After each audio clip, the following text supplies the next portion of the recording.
Right. We will just go into the lesson. Right. Up to now, we have discussed several things about investment and portfolio management. And basically, we have completed the theoretical aspects of investment and portfolio management. But later, we just started with some practical aspects. I think in terms of an investment analyst, most important thing is the practical insights you have on these things. Then in decision-making processes or investment evaluations, you need to have that practical perspective. Otherwise, it is very difficult for you to get these theories applied there. What you need to understand is you need to just think and apply the things in a particular way or in the most suited manner. That is what you should learn. So I have just prepared a set of questions where you can expect in your final examination. And I just tell you the structure of the question paper. The first question has 10 short questions, but the intention is to have a quite coverage of the syllabus through those short level questions. And each part, there will be 10 parts for that question, and each part carries 4 marks. The total goes to 40. The first question carries 40 marks. It's a little peculiar type of a question. You have 10 parts for that question, and you will be tested in all the areas which you have studied under the portfolio and investment management. And it's a type of a question where you have to say whether the statement is true or false. So that is the first thing, but you can't really just stop by doing that. You can't just complete it by doing that. You have to give the justification for your answer. The justification also should give in a sentence or two, not more than that. So if you do that, you will get the full marks for the question. The particular first thing is to give the true or false nature of it and give a brief justification of your answer. So that will be sufficient for you to get the full marks for that section. And you will be given another 6 questions. But in this case, I have given all together 10 questions. So out of this question number 1, there will be 9 questions in the paper I have prepared. But it is not the way it should come to the question, into the examination. In examination, what you need to do is you need to answer the first question, all the parts. That carries 40 marks. And you can select 3 questions from the other questions. Now, other questions in the sense, though I have given here 9 other questions, in your examination, you would get another 6 questions. 6 questions. Altogether, there will be 7 questions. So out of those 6 questions, you need to select only 3 questions. That is how you can answer the question paper. So that is the structure of the question paper. Now, I just want to give you some understanding about this open market operation. Actually, I have done it once, but I just put it into a more realistic perspective in Sri Lankan conditions. So I will discuss on that at the beginning, and I will just go to the suggested questions, and I will discuss the questions.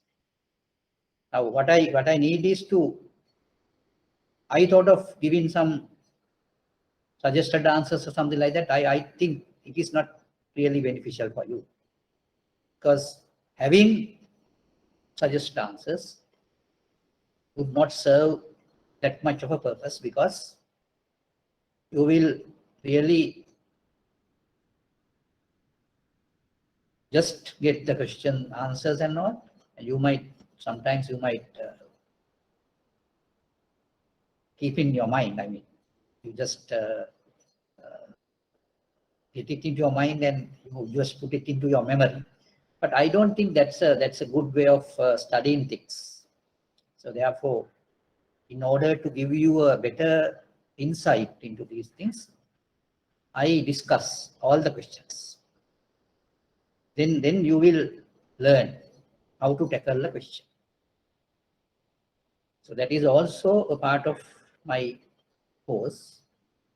So therefore, in your job situations also, you might face with several issues, and you have to find answers for that in the real life. So now we try our best to give you the competency to face with such issues when you come across in your job situations. That is why I just decided to have this type of suggested questions and give a comprehensive explanation on these things. While doing those explanations, I will try to put you into the more practical situations, and then you will realize the importance of having that type of a learning, that type of a study. Right. So I will first go to the suggested questions, so then you can have a look on that and see how we can approach and give the successful or reasonable type of answers for them. And I will just tell you that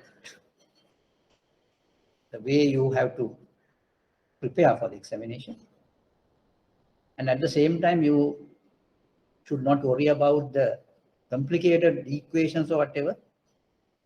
Those things would be given as formulas, but not the simple one. No? I mean, I just, for example, if you expect capital asset pricing model in the question paper, you would not get it. But if you just want to have this future value of investment or whatever, so that type of models or that type of formulas you would get. Even these two asset portfolios risk calculation, portfolio risk calculation for a two asset portfolio, that would also be given sometimes. But for your knowledge, what I want to tell you is, don't rely on those things, but basically the complicated formulas you would get in your examination. Right. Now I will try to just let you into this open market operations type of things, because what I feel is that's a very timely area you need to go through, because now the country is facing that situation. You all know that the debt situation of the country, or the government debts, have increased to a great extent. In the process, what happens is the market liquidity is going to deteriorate.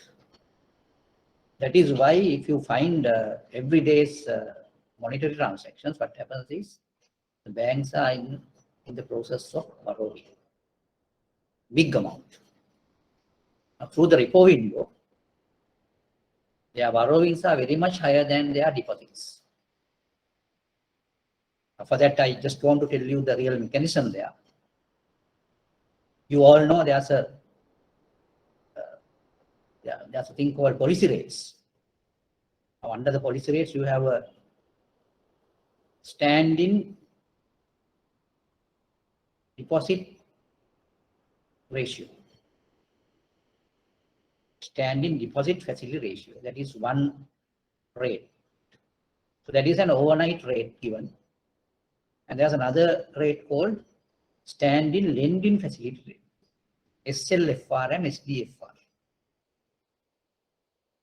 Now SLFR is if a bank wants to avail some borrowings or some type of a loan, they have to go through that. That means now if they want to get a loan, particular loan, against the treasury bills, or we call them repos earlier. So that is the facility they should go through. That is what you call stand-in lending facility. Now the rate for the stand-in lending facility is 6.5% per day. That is a per day rate or overnight rate, we call it. Then in the case of a bank having excess money with their account, they are in a position to deposit these things with the central bank, and the central bank will pay stand-in deposit facility rate. That is for the time being 5.5%. I think you are conversant with these things. Now, if you look at those things and all the transactions being reported through press release. Today, what I want to do is I just go through those press releases and just give you a good understanding about these things, and then you will realize the mechanism of controlling the market liquidity by the central bank. Not only the market liquidity, the interest rates also. Now, the particular issue here is if the call money rates go up, that might go up higher than the SDLR rate, SLDR rate. So then it's a type of issue for the central bank, because the central bank is always try to manage the liquidity, market liquidity, and manage the interest rate levels. If interest rate levels go up rapidly, that could affect the share market transactions. That is why the central bank is always trying to control or manage the interest rates within a certain margin. For doing all these things, doing all these open market operations would be towards that end.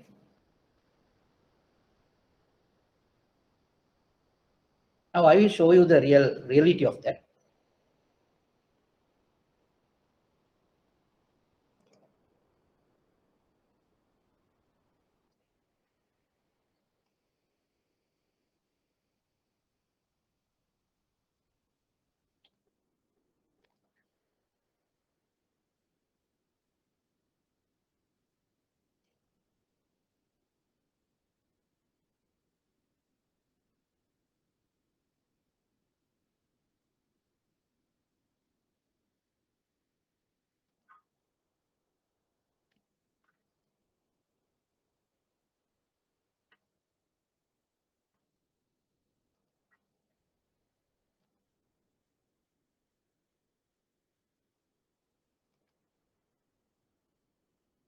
Are you getting the central bank websites on the screen?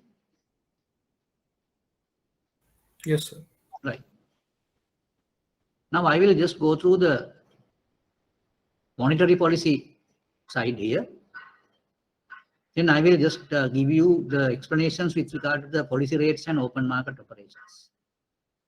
Now this is a type of a policy tool, we call it.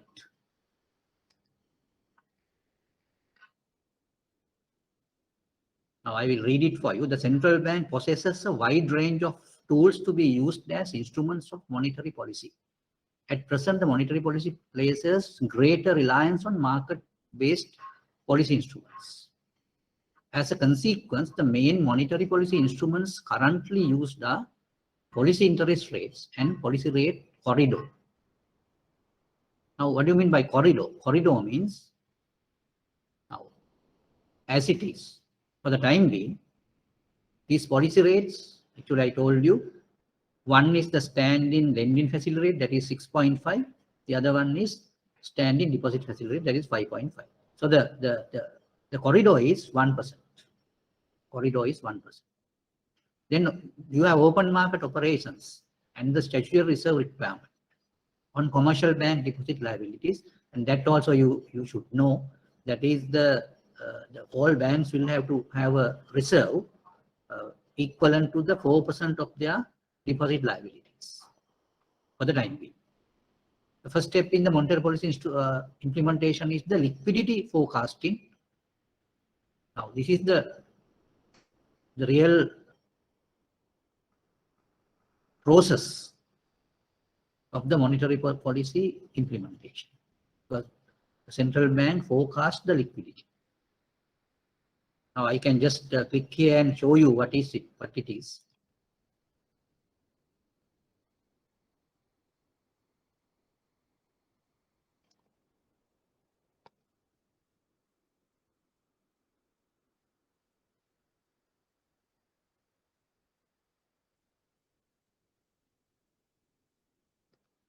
Right, can you see the things here?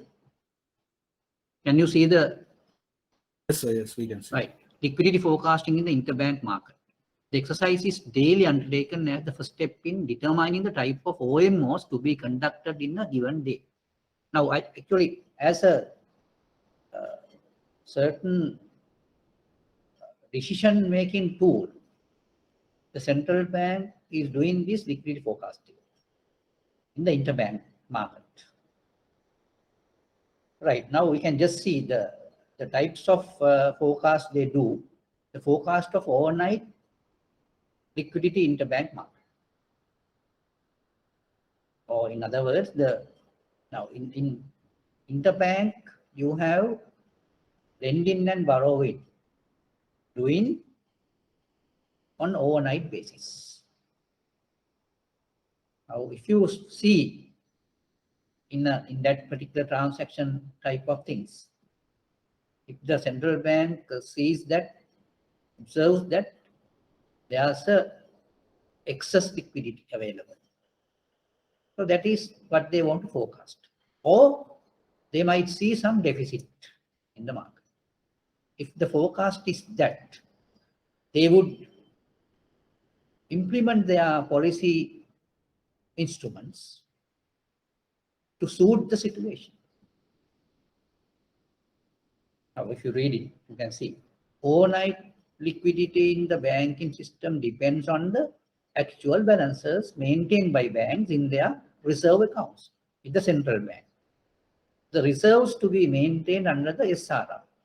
The banking system is considered in excess liquidity on a given day if its cumulative aggregate deposit balances with the central bank is higher than the balance that it would need to maintain in the reserve account under SRR. So now say, if banks have more deposits than the deposit level what they have to maintain, then they have excess. So what are they going to do then? Then they try to deposit it with the central bank. The other type is the banking system is considered short on a given day if its cumulative aggregate deposit balances with the central bank is lower than the balance that it would need to maintain on account of SR. So I think this is a clearly a very clear situation. So this, now they are giving the details, they are giving the description of how they would forecast, whether it is a deficit situation or an excess situation. If the banks have more funds than what they have to keep in their reserve, they are in excess. If the banks find it difficult to keep the SRR or the statutory reserve requirement, and they don't have money to do that, then they are in a deficit situation. That is how this excess situation and deficit situation is forecast. So what is the current situation? Is it Current situation is, yes. I think the banks, most of the banks are in deficit situation. Deficit? Okay. Deficit, yes. Because the reason I can just show you the figures, because you can see Okay. when you go through the repo window. So that means that the utilization of the standard lending facility, I think they are very much. It is very much higher than the standing deposit facility. So that shows the reality of this. I will just show you that. So I can just discuss the other things also. Afterwards, I will come to that. Overnight market liquidity forecast is prepared based on changes in factors that affect the interbank market liquidity.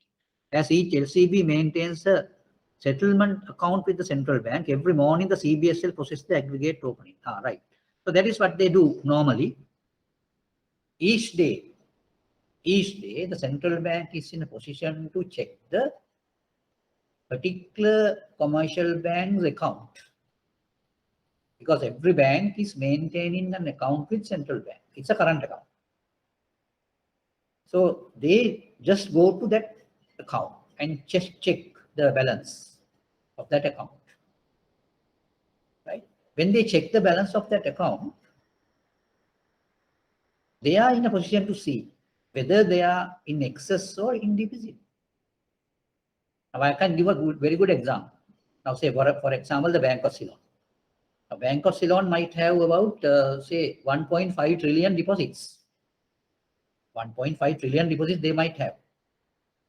So when they have 1.5 trillion deposits, the meaning is 1,500 billion they have in deposits. So what is the 4% of that? 4% of that would be a high deposit, high reserve amount.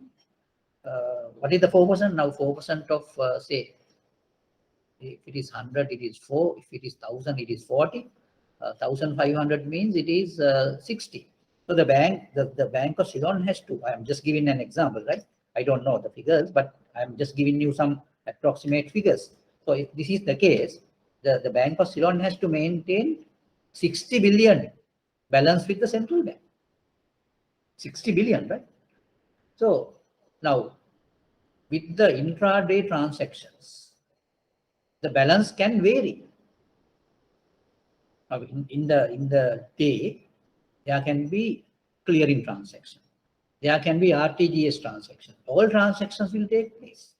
Now, with all these transactions, at the end of the day, the balance comes to a lower amount.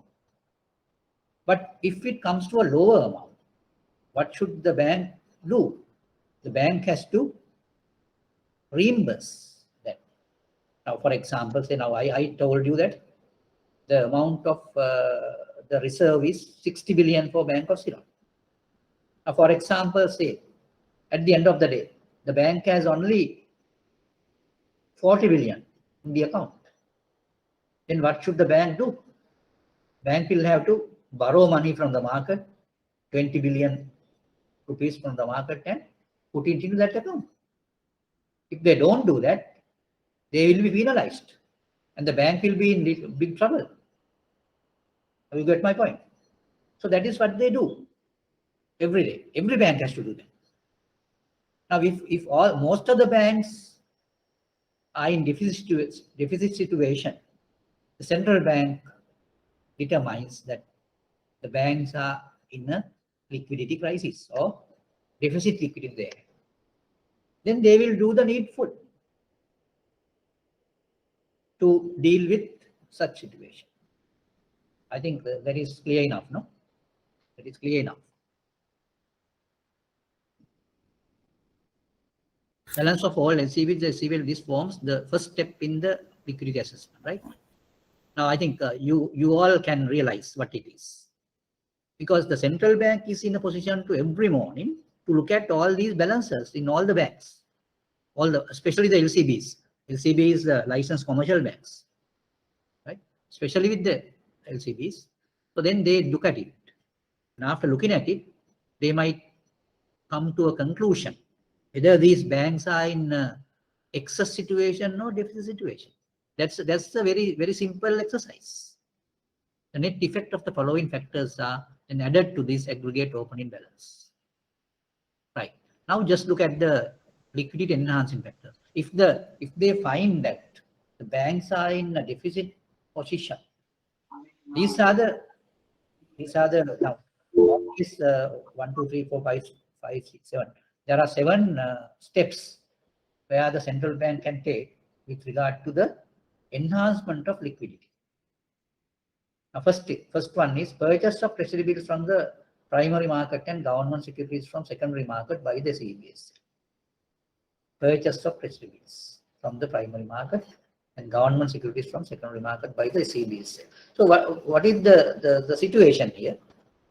Why do they think that liquidity would be enhanced by doing this? In order to purchase treasury bills, the central bank has to pay money. The money will come to the system. When the money comes to the system, what will happen? The liquidity will go up. Right. The second one, purchase of foreign exchange from market by the CBS. When they purchase foreign exchange from the market, what could be the result? CBSL will pay rupees for that. Then the rupees will flow to the market. Then the number 3, purchase of foreign currency denominated loan receipts of the government by the CBS. Foreign currency denominated means that is in foreign currency. So that foreign currency would not enhance the liquidity of the Sri Lankan market, but what the central bank can do is they will purchase that foreign currency from the government even. So then there also the monies will come to the market. So then the number 4, deposits of currency with the CBSL by the LCBs.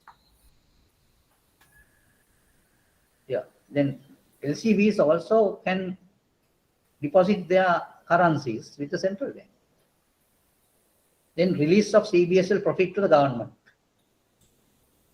Now, when CBSL has a profit, that profit also can be released to the government, and that could be released as some funds, and those funds will go to government accounts. Then the government liquidity will go up. Then the market liquidity also will go up. Then grant of provisional advances to the government by the CBS. That is also another way of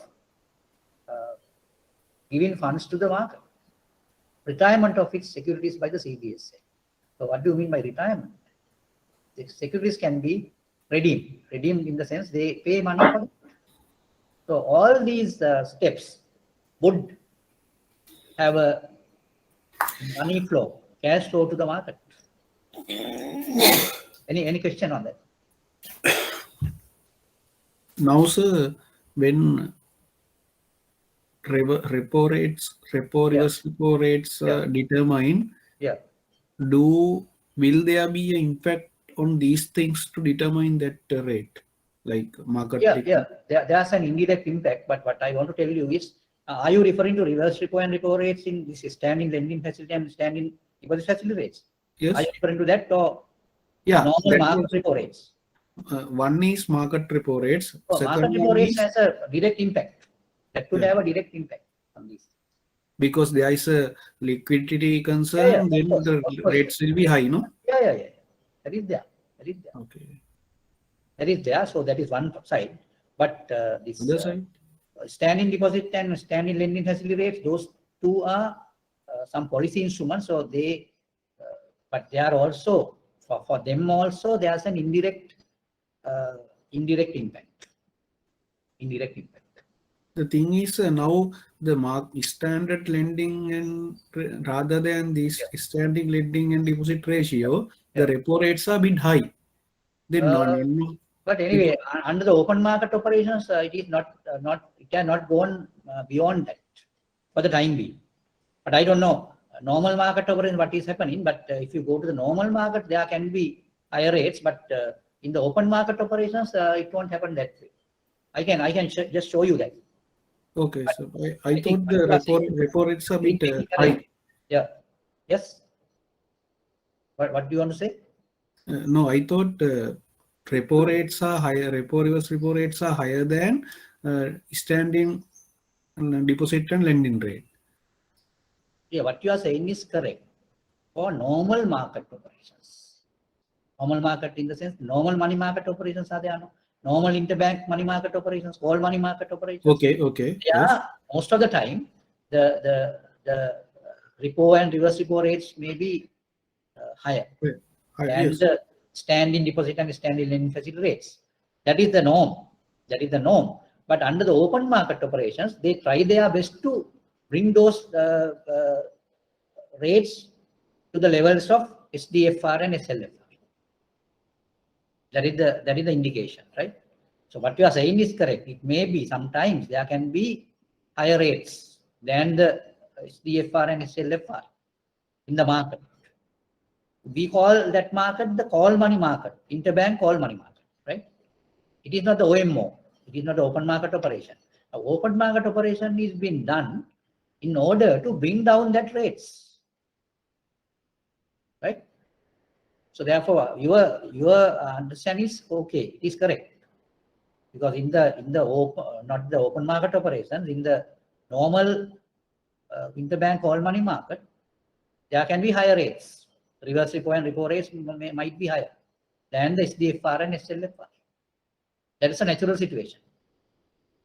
But even that would be very much, there will be a big difference between the call money market rates and the SDFR, SLFR in a deficit situation. In a deficit situation. So another sign for a deficit situation is that if you observe a very high difference in call money market and the SDFR and SLFR, then invariably it's a deficit situation. It's a deficit situation, invariably, right? Then we can see how they try to if they find the liquidity is high, what are the reducing factors? Sale of treasury bills by the CBSL no outright basis. Now sale means now the market will have to pay for that. Then the cash will go from the markets to the central bank. Then the excess cash would go out, and that would reduce the liquidity. Then maturing of treasury bills held by the CBSL. So what do you mean by maturing of treasury bills? That means they should get the money back. Sale of foreign exchange in the market by the CBSL. When they sell the foreign exchange, the market will get the foreign exchange and they have to pay rupees to the central bank. Sale of foreign exchange by the CBSL to the government for repayment of foreign currency denominated loans of the government. Now there also government has to give rupees. Then the excess rupees in the market will go there. So likewise, you can just explain those things through these. Now the next one is also currency withdrawals by LCBs from the CBSL. Now currency withdrawals in the sense,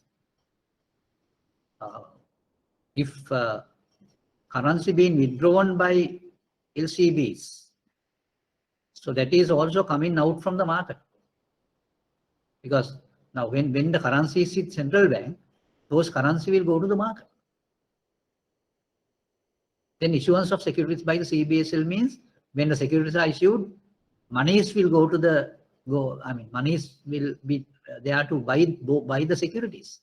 So the money is also going from the markets to the central bank. So that is how these things can be explained. Now it provides an estimate of the closing balance of the banks with the IBSL. Overnight surplus or deficit is computed by adjusting this amount with the SRR required to be maintained by the LCBs. I think now this is, I can just show it to you with some accounting things or T accounts or whatever. I will show you that also, because that would give you a very good understanding, right? So I will do that.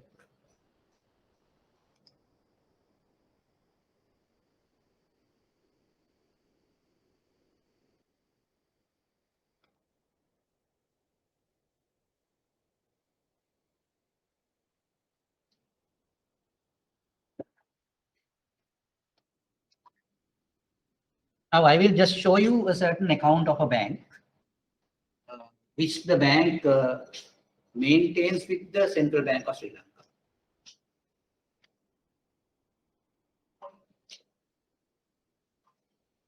ABC Bank.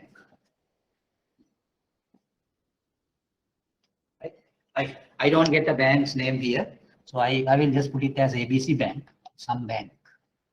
Right? Say they have a balance, brought forward balance, say in billions, in rupee billions. Because the banks will have to talk in terms of rupees, in billions. This is the central bank account. This is the ABC Bank's account maintaining with the central bank. Yeah, brought forward balance, say 100. 100 is their brought forward balance. Particular days opening balance is this much. Now during the day, there could be several transactions. I can just give you an example of two basic transactions which can take place for a bank. Now, say for example, clearing transactions. You all know there's a thing called inward clearing and outward clearing for a bank. Now, what do you mean by inward clearing? Inward clearing is when they collect checks, those checks will go to the clearing house, and afterwards the checks which have been issued on certain banks would be given to those banks, and it would become a debit entry for them. The total of inward clearing would be a debit to their account, because all these checks will become debits for the respective customers. So if you take the total of those checks, and that will give the total inward clearing balance. So the inward clearing total for a bank would be a debit. Now, inversely, if you talk in terms of check deposits, when a check deposit is made by a customer, that would become a credit for that particular customer's account. And if you take the total of that, that total would be the outward clearing. So therefore, if you take the outward clearing total for a bank, because if you have say 500 branches in the bank, so all 500 branches, they would have outward clearing total for each day, because their customers come and deposit checks with them. The total of those checks would form the total of outward clearing for a particular branch. And if you take all the branches, and the total of the all branch outward clearing is the total outward clearing for the bank, that would become a credit entry for the account. So the outward clearing would become a credit entry. Then the next day, the very next day, it could become a debit. Now say, in an outward clearing total, you have every bank. In the clearing house, the respective banks would get all their checks, and those checks to be paid by the respective banks. Those will become the inward clearing. So the inward clearing total for a bank would be a debit. I think you all understand that. So for that, I will just show you the entries with regard to the outward clearing and inward clearing in this. So for example, for this ABC bank, say the outward clearing means, say outward clearing is say 20 billion. Outward clearing is 20 billion. Say inward clearing is 60 billion or 70 billion. Right. But now what will happen? Outward clearing 20 billion, inward clearing 70 billion. Now, how do you post the entry inward clearing here in the debit side? Say inward clearing 70 billion. Outward clearing how much? Outward clearing 20 billion. Now we can balance the account. Now at the end of the day, what will happen? Now this will become 120. So it's 120. Here it is 50. Then the carried down balance is 50. The brought forward balance will be 50. Right. Now just look at it. With the clearing transactions, the central bank accounts balance has come down to 50 from the balance of 100. Now just see. Now the central bank knows what is the SRR requirement for this particular bank. Right? Just imagine if the SRR requirement for this bank is say 70 billion. Now what is the situation? Now are they in excess or deficit? I'm just giving you hypothetically, say SRR is say 70 billion. If this is the case, would this bank in deficit or excess? Would this bank in deficit or excess? Yes. Deficit. Yeah, invariably is deficit. Yeah. These model papers I will just distribute to you. All these papers I will distribute to you. No issue. Right. Anyway, now you just see. Deposit in the sense the inward amount is higher than the outward one, no? Yeah, That is it. Yes, that is it. If the inward amount is lower than the outward amount, then the bank will have a higher balance. That will happen. Yes. Right. Now I just want to show you what is really happening. Now when the central bank notices this, they will find that this particular bank is in deficit. Now they have, say now in Sri Lanka, you have about now 26 LCBs. Now all LCBs, 26 LCBs accounts are with central bank. So the central bank can go through all these accounts and see what is their situation. And if they find most of the banks are in deficit situation, then they will decide that the market liquidity can be, it is a deficit liquidity situation in the market.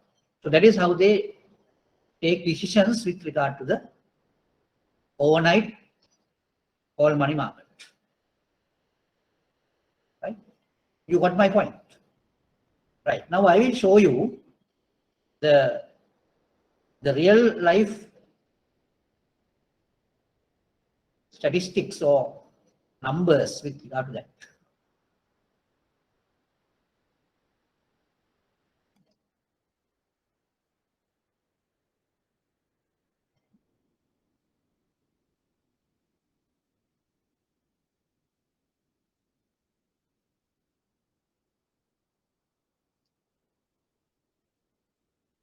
Now, can you see the central bank website on the screen? Yes. Right. Now, I will show you the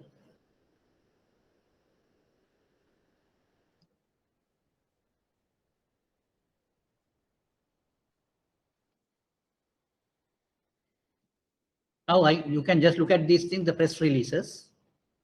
Open market operations, 18th February 2022. So this is the latest open market operations which happened in the market, 18th February. Now today is 19th February, so we can just look at it. Now you can take it.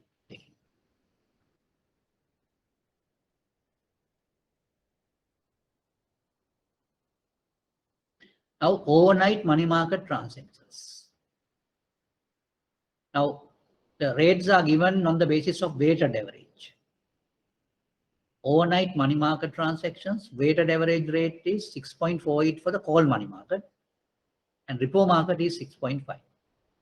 Minimum rate, that is 6.45.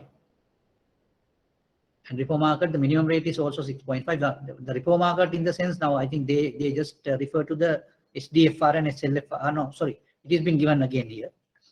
But the repo market means that SDFR and SLFR, I think so.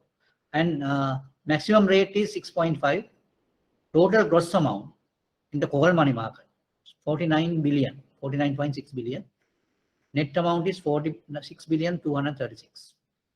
And repo market, it is only 8.6 billion took place. Now you can see most of the transactions taken place out of the repo market. Out of the repo market. And you can just look at the second one. Use of the IBSL standing facility. There the standing deposit facility taken only up to 55.9 billion. Whereas the lending facility, that is the borrowing, it is 649.4 billion altogether. So standing lending facility, do we have to submit collateral? Yes, yes. Because that is, now I think earlier we call them repo, central bank repo we call them earlier. From the year 2011 or so, I think that is being named as standing lending facility. Earlier we call them reverse repo, those days, right? But now it is been given is this way, but there are also you need securities for that. Now, say in order to get that borrowings from the central bank, the licensed commercial bank should have to submit their treasury bills or treasury bonds to them. After submitting only, those are secured lending, really. So for those transactions at the dealing room, do they want to mark, like, do they want to raise a deal ticket? Or Yeah, of course. Yes, they do that. They need to overnight, raise a deal ticket. Overnight basis, they do it. Okay. They do it, yes. Without raising a deal ticket, do they able to do this? No. I think because these all are in computerized basis, no. Yeah, that Y message need to be sent after authorizing all those things. No, yes. Yeah. Deal tickets are there. Okay. Deal tickets should be there. Okay. Then you can just look at number 3, CBSL Treasury Bill bonds holdings. Right now you can just look at it and see the value. 1,511.19 billion, right? Now this is given in millions, right? Now what do you mean by that? In billions, what is the amount here? In billions, 1,511 billion, right? This is the holdings of treasury bills and bonds by central bank. This is the debt amount, is it? Now just imagine how much it is. 1,500. Yeah.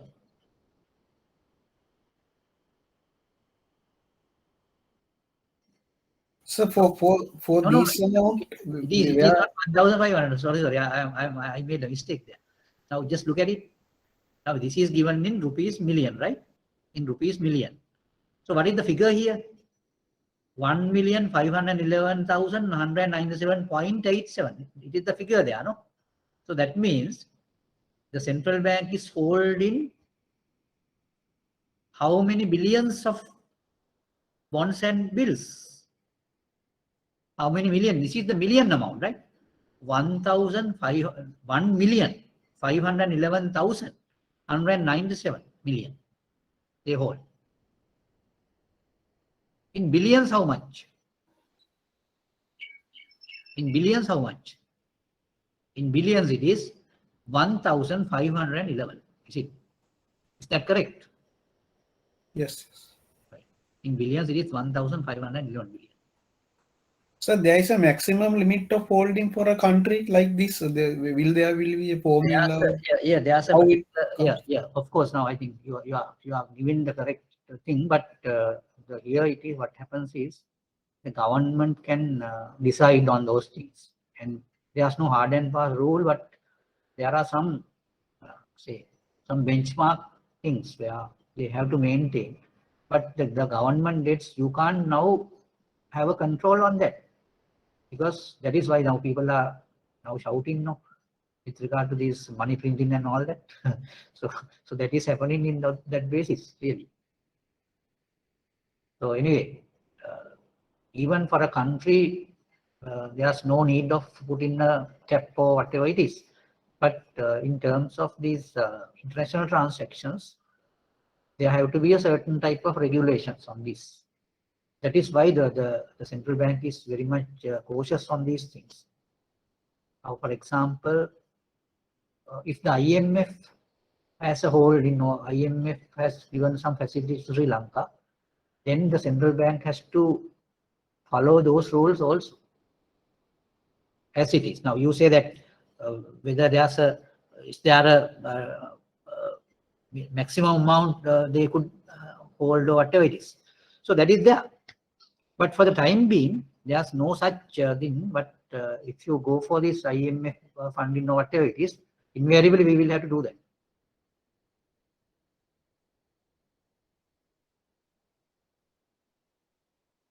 Now, this is the open market operations for the 18th of February. So that is the last on Friday, yesterday. Yesterday's transactions have been reported here. Then I will show you the earlier day, that is 17th. 17th February also, the more or less the situation is similar.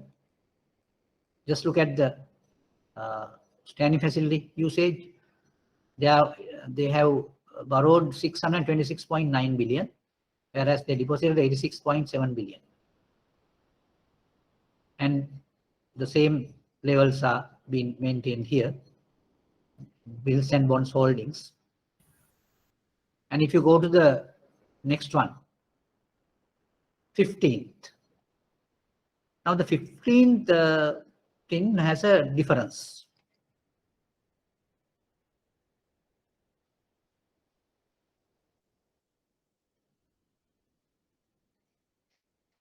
Now you can see.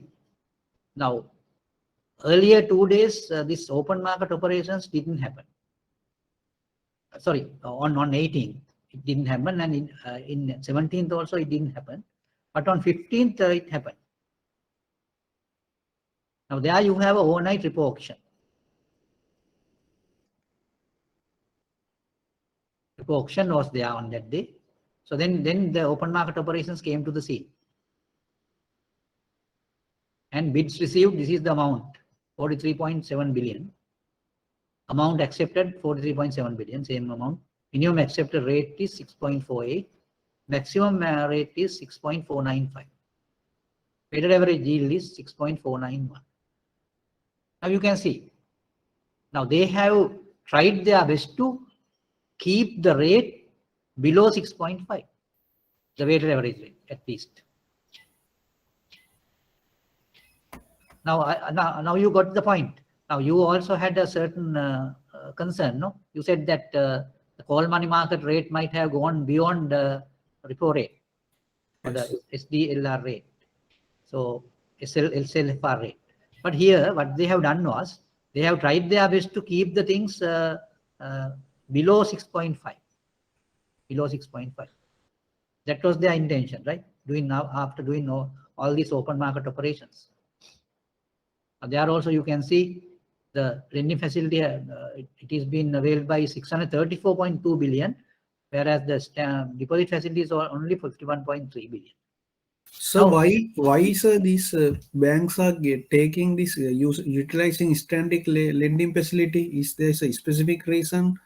yeah, Or no, the specific reason is now they always, I mean, day by day, they face severe liquidity. deficits. Severe deficits. That is the issue. Severe deficit being faced. Then what they can do? They can increase the interest rate. If then customer will deposit more money. That also. Yeah, that is the thing. That is the thing. Now they are not in a position to do that even now. Okay. And of course, now this will happen.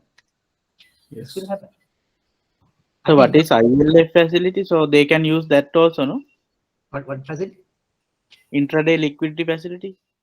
There's a thing called intraday liquidity also. Yeah. That also can be used, but the only thing is now there's a bank lender of last resort. That's a different case. But intraday liquidity facility is not really coming under this.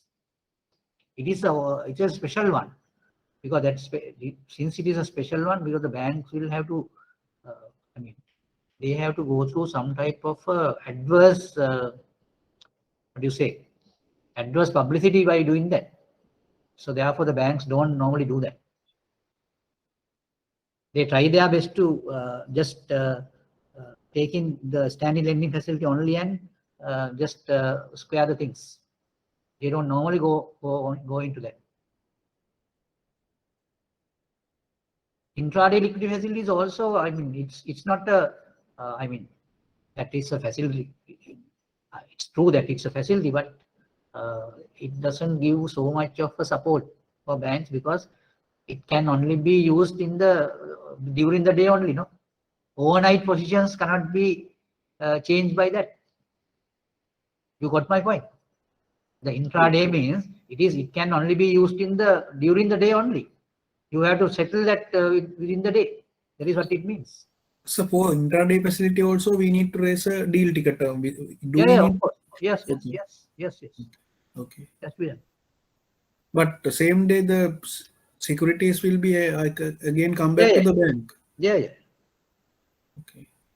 Because the thing is, now all these things are really taking place online now. Because of that, all these things has to happen. Okay. Thanks.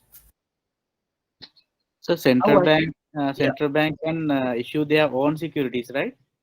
Yeah. Of course, they issue. Sometimes they issue on their Is own it security. also under OMO operations? Or? No, it's like this. Now, under the OMO operations, if they just sell out other things, they would do that. I mean, if it is not available, other things are not available, say treasury bills and bonds are not available, they will have their own securities. So you can just go to that particular thing, and again you can go through that and see what is really happening there. Now I will show you that.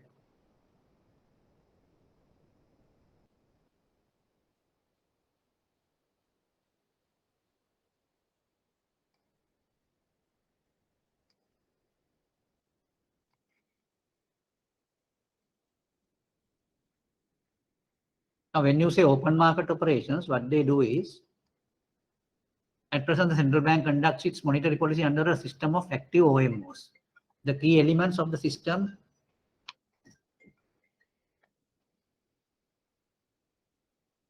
the policy rates. At present, the central bank conducts its monetary policy under a system of active OMOs. The key elements of the system are an interest rate corridor formed by the main policy rates of the bank. Those main policy rates are the standing deposit facility rate and the standing lending facility rate. And now, actually, the normal SDFR and SLFR doesn't come under open market operation. The open market operation is a separate issue. The main instruments to achieve the intended inflation path are the standing, right? That is there. So then you have these OMOs are conducted either to absorb liquidity if there is excess liquidity, or to inject there is a shortage of liquidity, and thereby to maintain the stability in the overnight interest rates.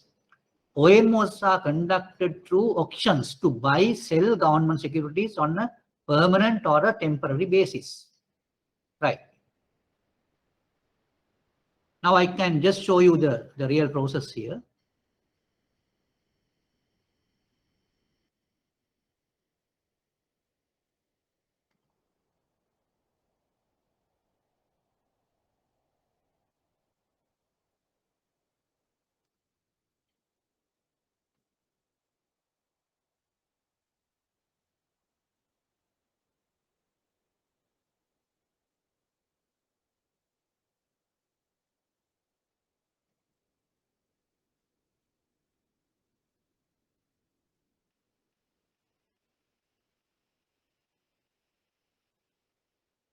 Right, okay. And anyway, I think it doesn't come, it doesn't pop up. All right. But anyway, that's not a big thing. So what you need to understand is this OMO is a process where the central bank tries to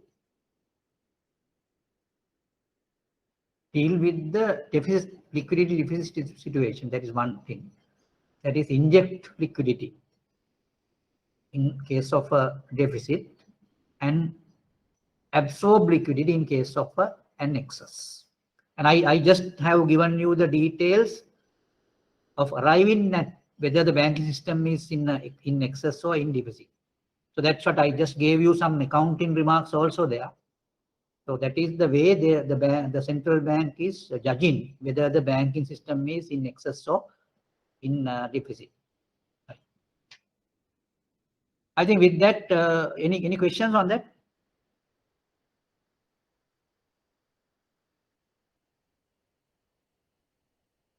Yes.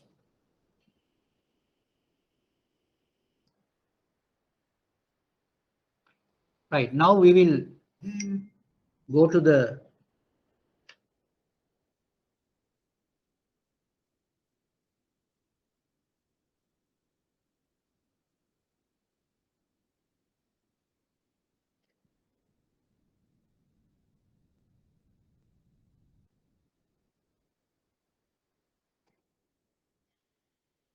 now I just try to go to the suggested questions. As I told you earlier,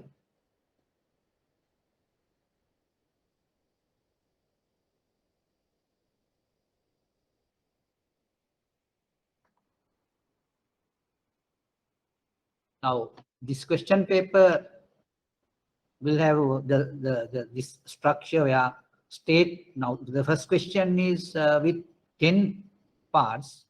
State whether each of the following statements true or false and give a brief justification for your decision. So that is the first question.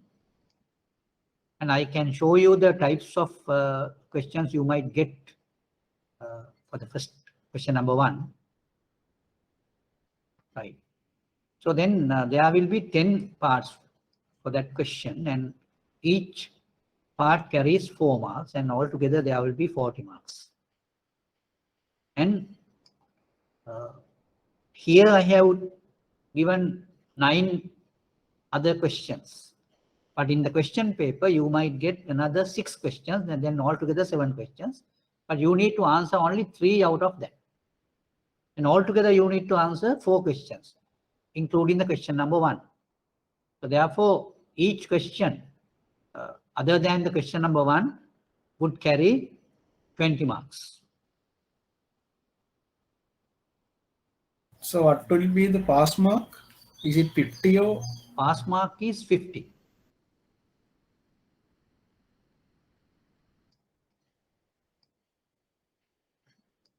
Now I just browse through the things and just will.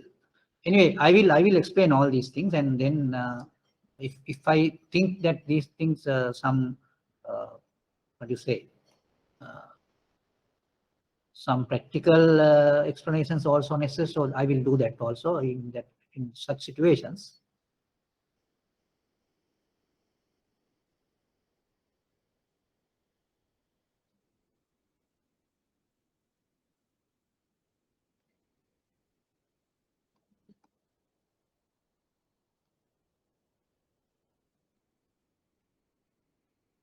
Right. But this question paper, I have given altogether 10 questions. So then you have, yeah, altogether 10 questions. So therefore, you have 9 more questions to select. But in the real question paper situation, you might have only 6 other questions. So out of 6, you need to select 3. It is, I think, in my opinion, it's a lenient type of situation. It's not a hard thing or soft situation, because you have a big choice. You can reject 3 questions. I mean, you can select 3 questions and reject 3 questions. So that's a good good choice you have. Right. Then I will start with the question number 1.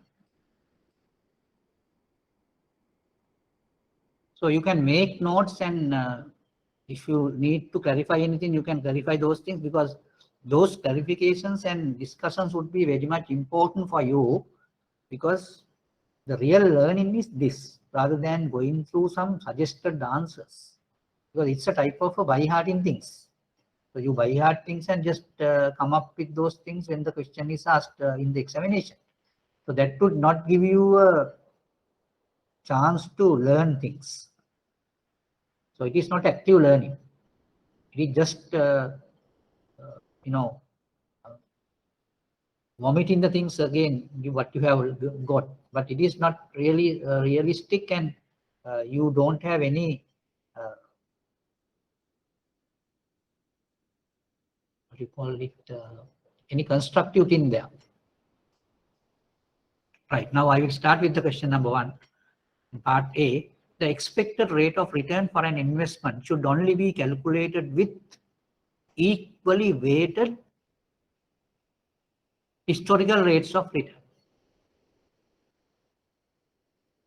The expected rate of return for an investment should only be calculated with equally weighted historical rates of return.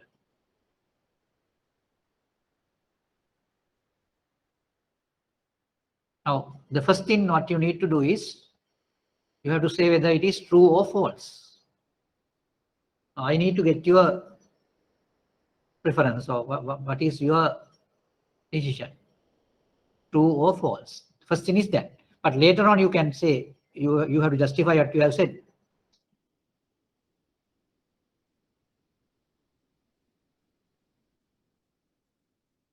Yes. Tell me, what is it? Now, part A. Yes, I think Samit has given an answer, Asanka given an answer. Others also should engage with this.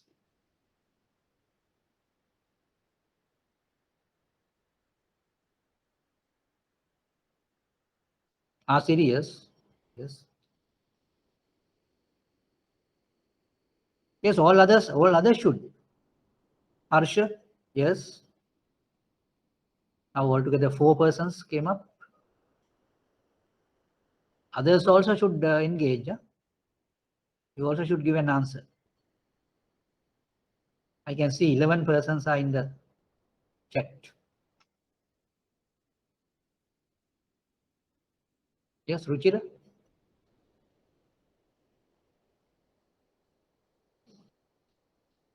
Yes. Deshika, yes, correct. I think all are correct. I am really happy.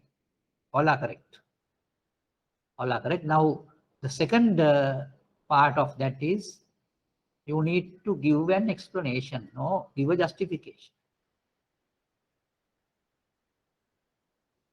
Now, we are trying to get the expected return calculated, but how are we going to do it through historical returns? So then how are we going to answer that? I think I am just expecting a certain comment from you on that. So after, I mean, I'm looking for a comment, and if I get even one comment, then I will give the answer later on. I think you can be happy because you have given the correct answer. It is false. But why do you say false? That's what you need to say. It is expectation and should not be only based on. Very good, very good, very good, very good. I think that explanation actually acceptable. Asanka's explanation, right? Anyway, I will read it for the others. It is a expectation and should not be only based on historical data. Very good. Because you can't go on historical data to calculate expected things. You need to do some probabilistic calculations, is it? Now, in order to get expected return or whatever, you need to get some probabilistic data. Probabilistic data you need to get. So you know that in a boom situation you have this much of a return, and that boom situation might come with certain probability. So that is how we get the expected return calculated. Okay, good. Anything else you need to clarify there? Others? I really appreciate Asanka's answer. Yes. And all of you, I think all of you have given the correct answer. The justification actually, I think if anyone has another justification, let me know. Any other justification? Maybe there can be several other justifications, not in this manner. There can be another way you can put it.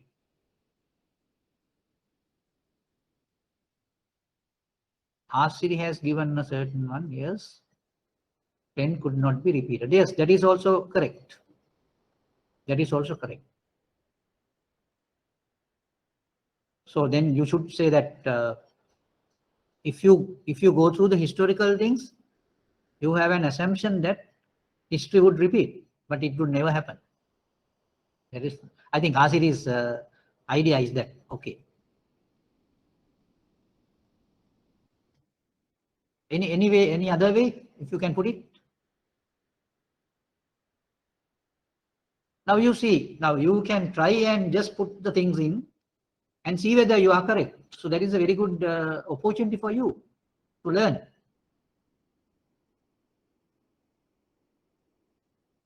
Udeshika, can you just give any explanation on that?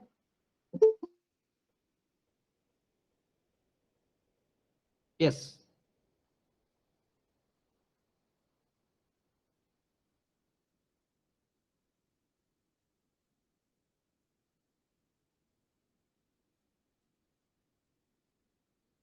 Yes, anything, any type of any other comment if you can put,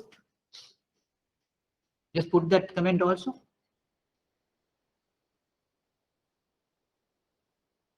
Right, right. Then shall we go to the next one?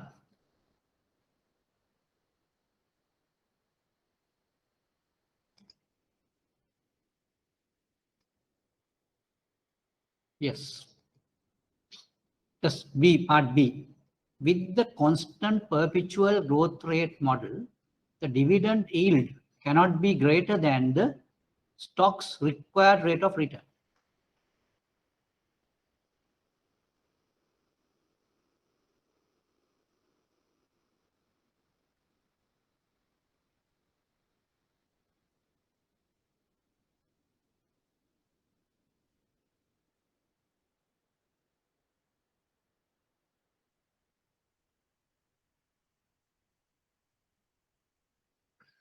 What do you say? Whether it is true or false?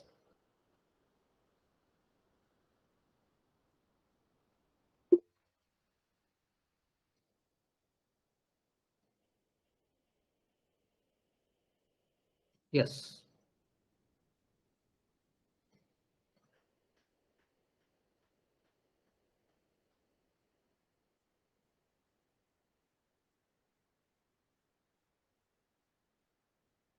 I don't know. You have any issue with this explanation? Constant perpetual growth rate model. Now, I don't know. You have just studied these things in different name, maybe. Anyone has any confusion about this?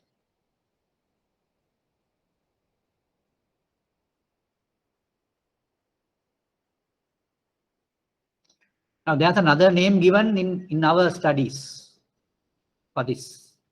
So then you need to guess that. It's the constant perpetual growth rate model. We have given another name, I think. In my memory, I think I have given another name for this. But you need to have some type of a common sense type where you can predict or assume what it is. Anyway, now just tell me whether it is true or false.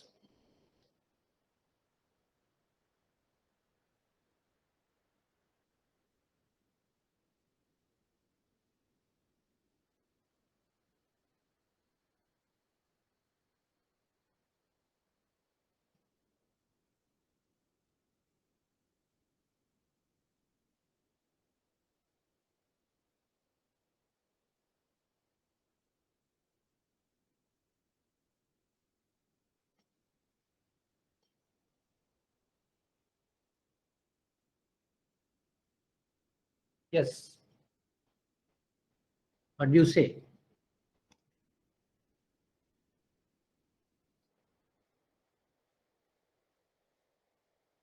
Samit and Ruchira given answers. Others also should come.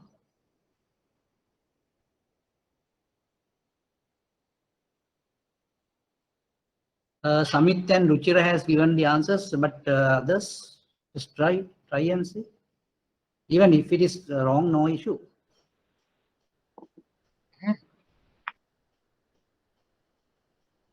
Yes, Harsha.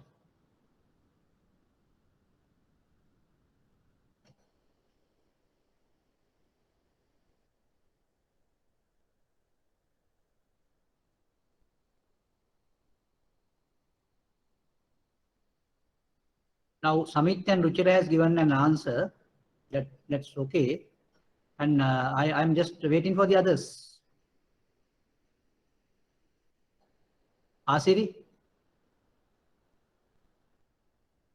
Asanka, Deshika.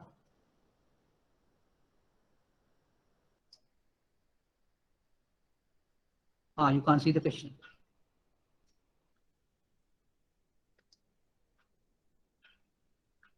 With the constant perpetual growth rate model, the dividend yield cannot be greater than the stock's required rate of return.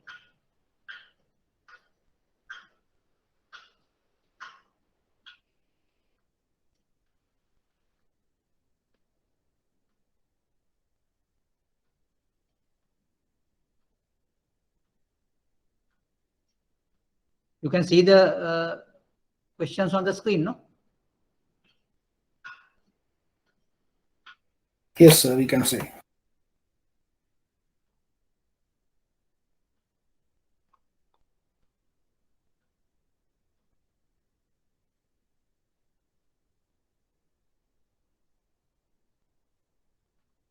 I think I got only two persons' answers. I mean, I'm just waiting for the others' answers. You should, I mean, actively engage in these things. This will be very much important for you, and I think you can have a very effective type of session by engaging in these question and answer sessions.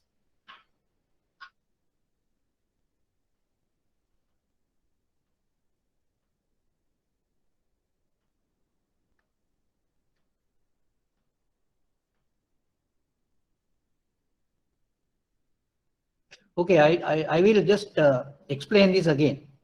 Then I think that would give you a better understanding. So I will explain it on the board, right?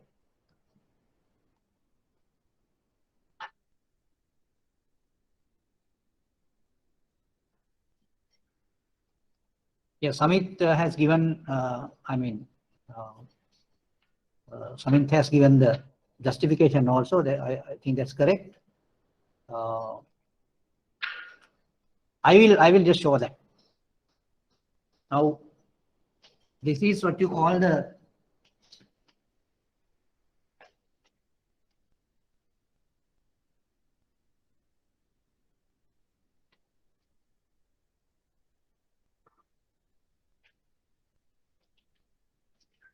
Now the name given here is constant perpetual growth.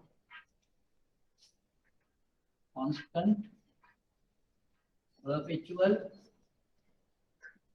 growth model. But I have just given you another name for this. That is what you call one-stage dividend discount model. One-stage dividend discount model. Now, both names are given for the same. That is what you need to understand. That's what I say, because there can be different labels or different types of explanations, but the explanation is given for the same one. That you need to understand. So that is why I told you that sometimes you might get some type of unknown thing also. But if you are, what do you say, clever enough, you would be in a position to judge that and assume that is what you have learned. So that is another skill you need to develop. Even though you don't know about that, you can guess that unknown terms are also being used for the same what you have learned, right? So anyway, so then we can just visualize that P0 is equal to D1 divided by K minus D. Now this is the one-stage model. This is the one stage model where K is the required rate of return, G is the growth rate, dividend yield or growth rate. Now, dividend yield or the growth rate, if this is higher than K, the denominator will become minus. If the denominator becomes minus, the total value becomes minus. But we are talking about the stock price. How can the stock price be minus? So therefore, in order to get a reasonable or real result, this dividend yield has to be lower than the required rate of return. Right? So then the given statement is false. First of all, you write that. Then you have to say, as per the constant perpetual growth model, if the growth yield higher than the required rate of return, you will get a minus value for the price. But that could not happen. And it would not be a realistic answer. So therefore, this is false. That is what we have said.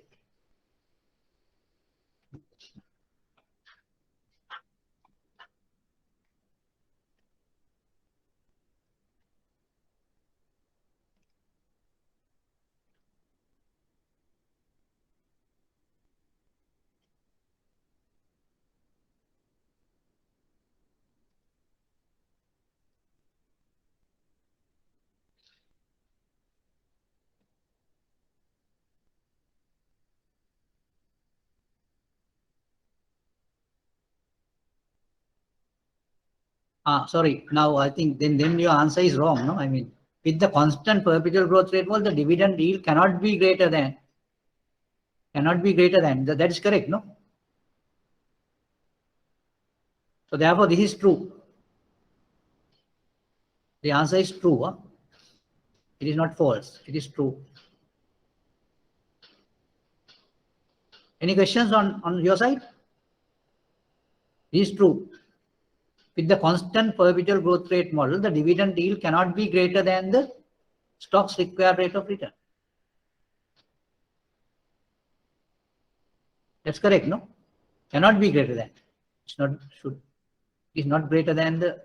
Cannot be greater than stock's required rate of return. That is true. Anything you need to clarify on that? Now I just gave the description of the formula also. That formula gives the value of P0, that is the current price of the stock, that is equal to the D1 divided by A minus G. D1 is the next year's dividend. Then in the denominator you get K minus G. G is the dividend yield. If it is greater than K, what will happen? The whole thing will become minus. But the price cannot be minus. So that is what the statement says. Therefore, that statement is correct.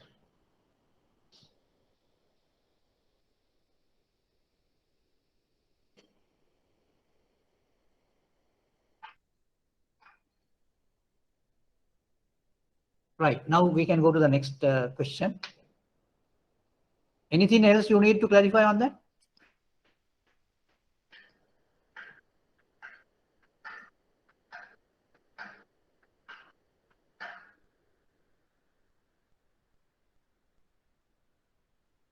Okay. Right, now we go to the question C. This is an easy question. AAA grade bonds offer investors higher rates of interest than C grade bonds. AAA grade bonds offer investors higher rates of interest than C grade bonds. Now you have to say whether, first thing you have to say it is true or false. This is a this is an easy question. An easy question.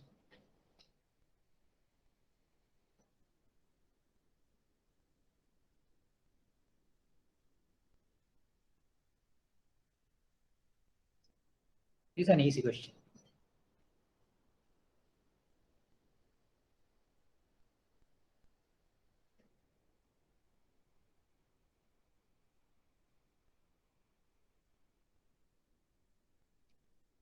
You need to check whether it is true or false first.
Yes.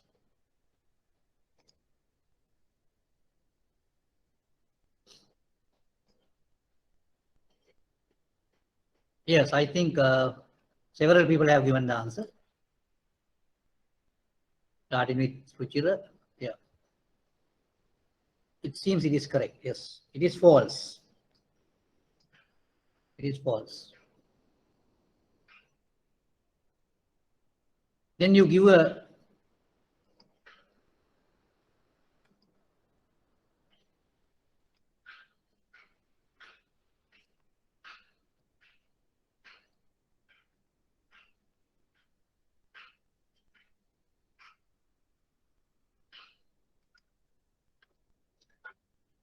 right. AAA grade bonds offer investors higher rates of interest than C grade bonds. This is false. So why do we say it is false? I like to get your comment also. What kind of a comment you can give? Yes.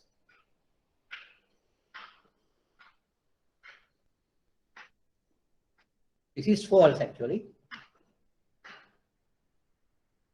Yes. Tell me the give me the justification why you say it is false.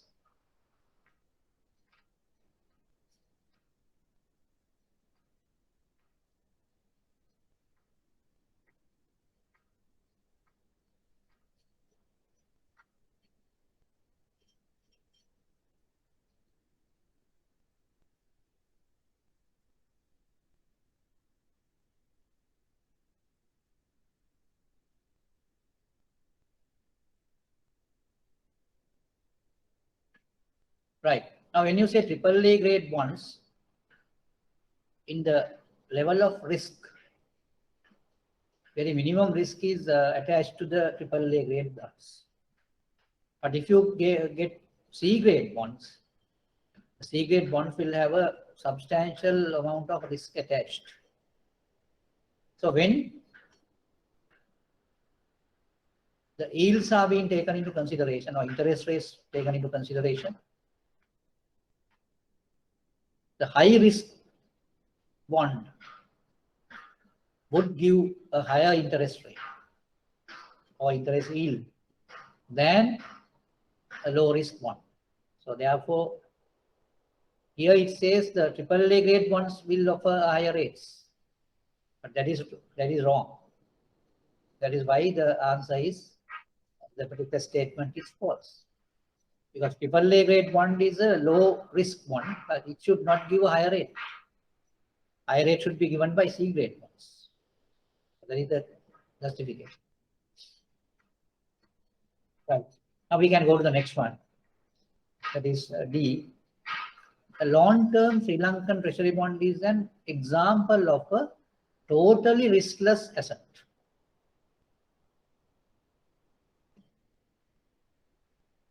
Totally riskless asset. Now, first of all, you need to say whether it is true or false.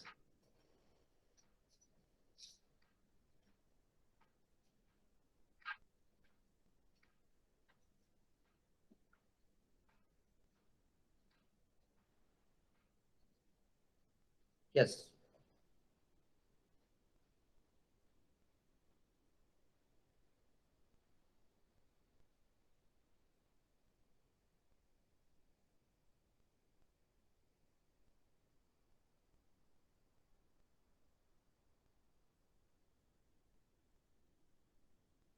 A long-term Sri Lankan treasury bond is an example of a totally riskless asset. I think you should focus your attention to the wordings here. Very much critical. The wordings are critical here, so you have to be careful when you say it is true or false.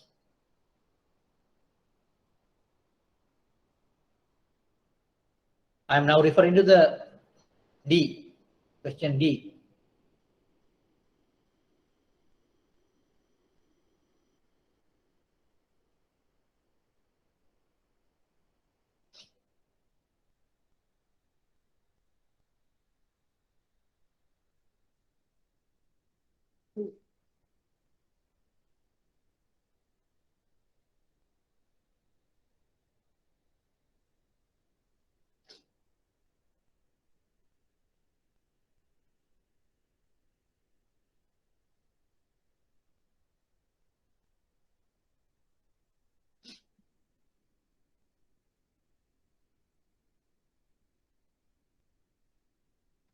This is a very easy question, very easy one. No.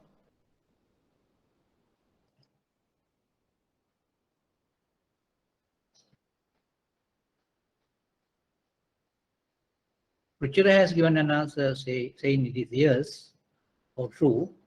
Udeshika says it is false. Samit also says it is false. Others also can try.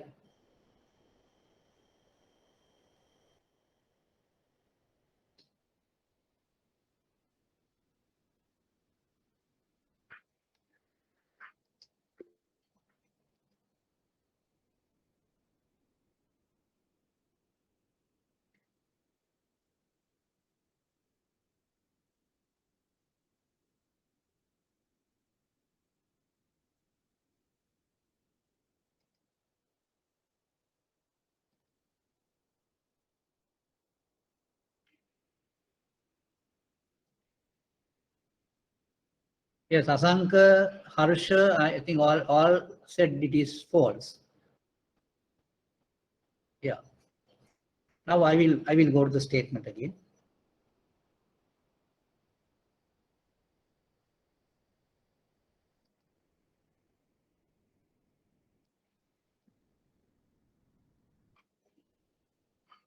A long-term Sri Lankan treasury bond is an example of a total riskless asset.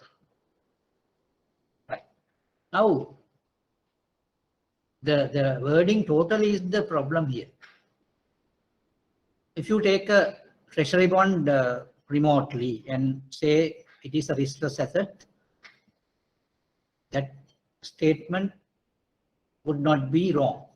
But when you say a Sri Lankan treasury bond, a long term, the other thing is a long term, and it is totally riskless, it is wrong. Because even though if you compare it with another instrument, the risk is low for this.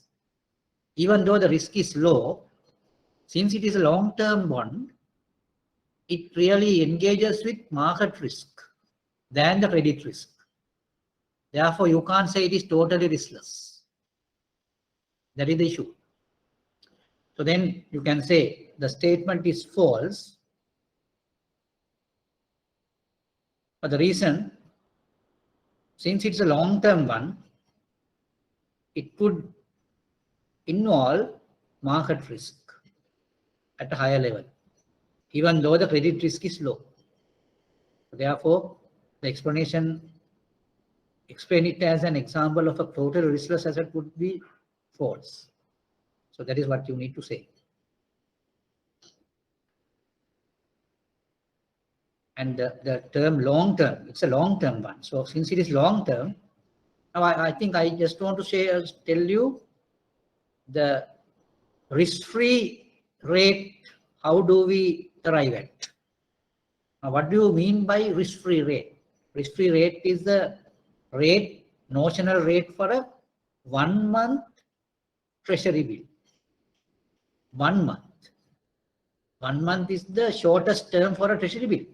And you all know there would not be any 1 month treasury bills issued by any organization, but treasury bills are normally issued on 3 months, 6 months, and 1 year basis. But when you arrive at the risk-free rate, we have to get the notional rate for 1 month treasury bill through extrapolation. That is how the risk-free rate is calculated. But if you take the long-term treasury bond for that, it is completely out of the scenario. So therefore, this statement is false. Any questions on that? Any questions on that?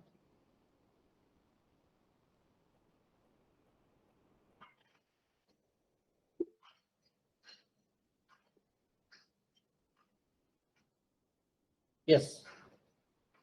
If you have any questions, let me know on that. Because what my intention is to give you some comprehensive type of knowledge pertaining to each of these questions. That is why when I go through a question, I just don't give the answer only. I give an explanation also. And when that explanation is given, I just take several other things which are related to this, but not directly related to this also. But for the real understanding, you need that also. That is why I am just explaining those things.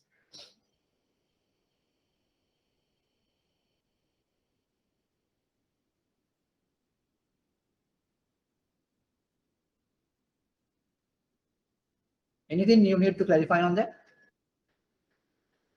Yes.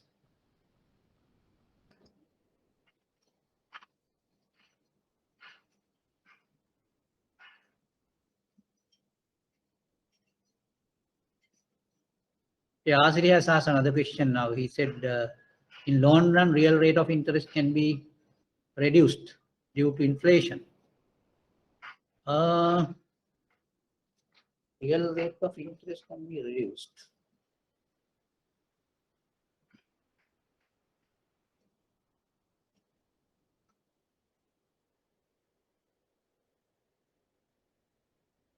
Yeah, now it is not the case, real rate of interest is not reduced, but what happens is when inflation is high, you will get a big difference with the market rate and the real rate. That is what happens. It is not the real rate reduced. I think Asiri, you might get my comments. Your comment, it says that the inflation will not bring down the real rate of interest. But what happens is, when you compare it with the market rate, the gap would be higher because of inflation. Because the market rate comes with the market rate is calculated by adding the inflation rate to the real rate. So then you might feel that it is very much lower than the market rate, the real interest rate. Why it is so? Because you have added the inflation there. Higher the inflation, higher the gap. And you might realize it as a reduction in real rate. It is not a reduction in real rate, but the gap has been enhanced. I think you got my point.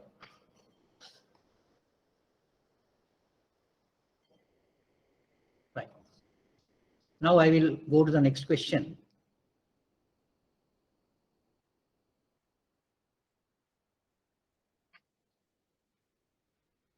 When a bond is selling at a discount, its YTM exceeds the coupon rate.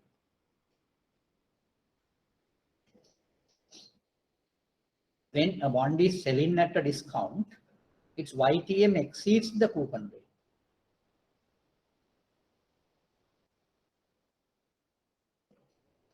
Now, coupon rates are given by 6%, 8% or so. YTMs are given 7%, 8%, 10% likewise. So that is what they ask. Now, this is a specific scenario where the bond is selling at a discount. Then it says the YTM exceeds the coupon rate, or in other words, YTM is higher than the coupon rate. So whether now you need to decide whether it is true or false.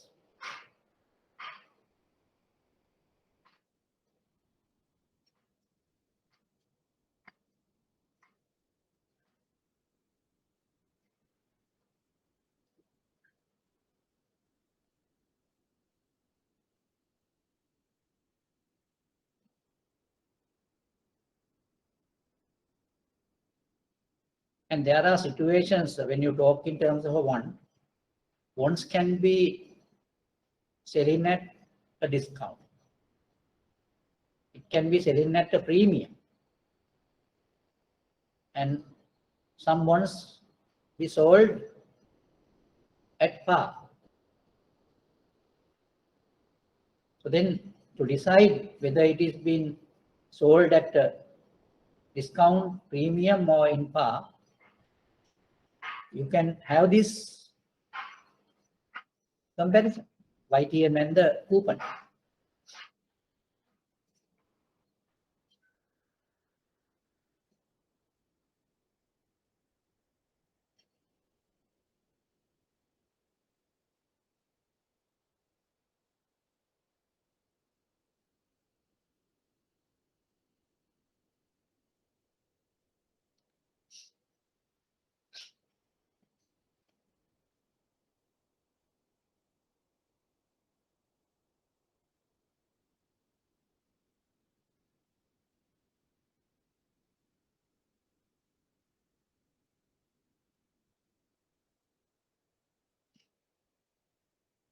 Yes.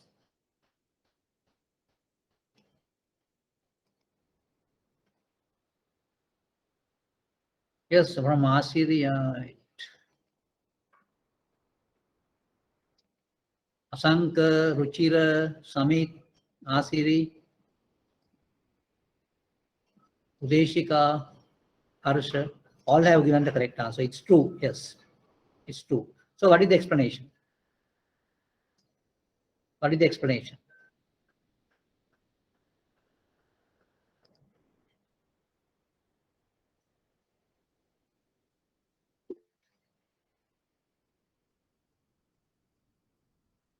Now, when a bond is selling at a discount means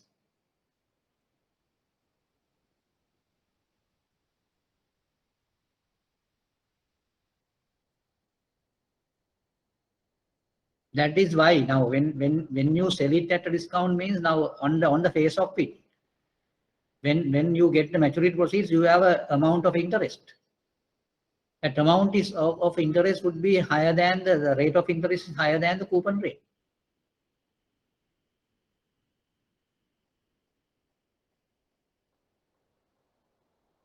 So that is explanation.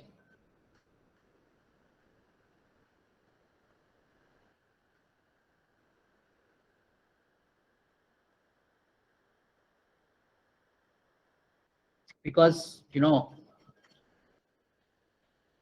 now the coupon rate, if you take the coupon rate, now with the coupon rate you will have a value even after a certain period, which is only the interest rate you receive for that. But when you have a discounted type of a thing, then you do the investment to that level only.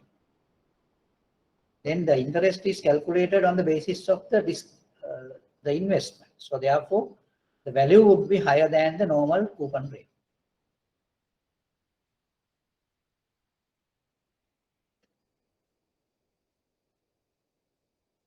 And in the same manner, you can say, when the YTM is equal to the coupon rate, what will happen? Now just imagine a situation where the YTM is equal to the coupon rate. Yes, give me an answer for that. So what type of bond is it? Now I'm here it says the YTM. Par bond. Yeah, it's a par bond, yes. And on the other hand, the other one, if the YTM is lower than the coupon rate, it's a Premium. It's a premium. So likewise, now you can just go into that. Okay. Now you can go to the next part. For any given maturity, bond price movements that result from an equal absolute decrease or increase in the yield to maturity are symmetrical. Can you understand this statement? In the first place, that is what I am asking. For any given maturity, bond price movements that result from an equal absolute decrease or increase in the yield to maturity are symmetrical.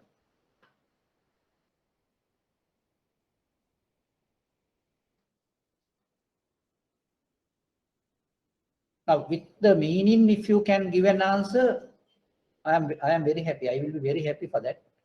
Just do it, and then if you been unsuccessful, I will just give it. Anyway, you try it and see what it is. Now you need to say whether it is true or false.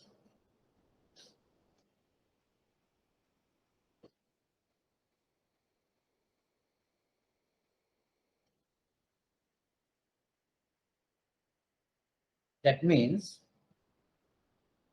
if there's a 1% interest increase, there will be a movement, no? Price movement, no? And even when you have a 1% increase also, there would be a price movement. Now, as per this statement, both movements are similar. Both movements are similar. That is what it says. As per the, now you need to check whether that statement is true or false.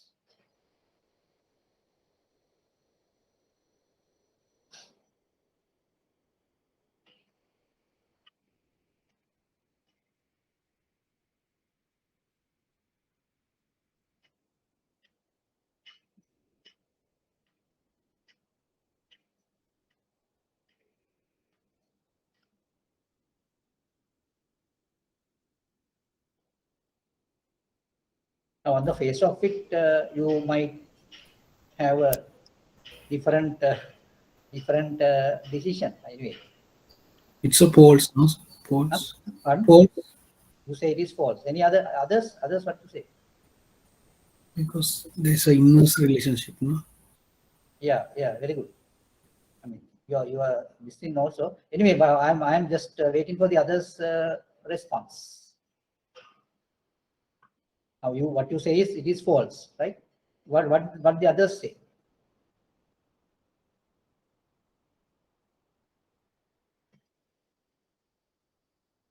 Now I will just show it on the board, right? So then others also will get some enlightenment here. Somebody might have thought that this is correct, because since the equal decrease or increase happening, no, therefore it should be the same. That's what people might think.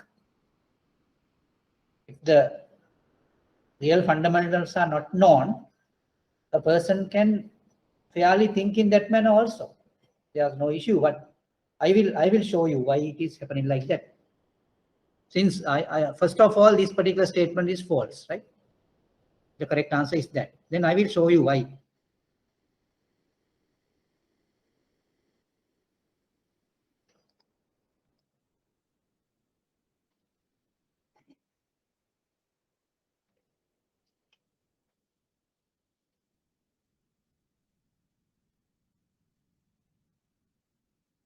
Now, in order to happen this, the price and yield relationship should be a linear relationship. If it is a linear relationship, this would have happened. This would happen.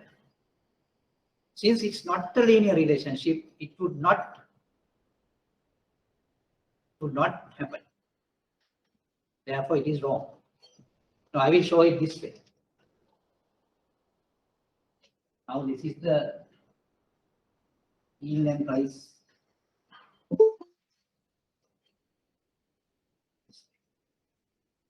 When the yield goes up, price goes down. Now, say, this is the yield. Say, this is Y.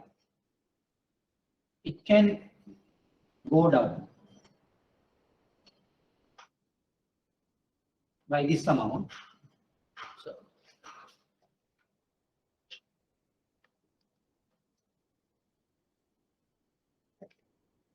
and when the yield increases by the same amount, you have to see whether the price decrease is same.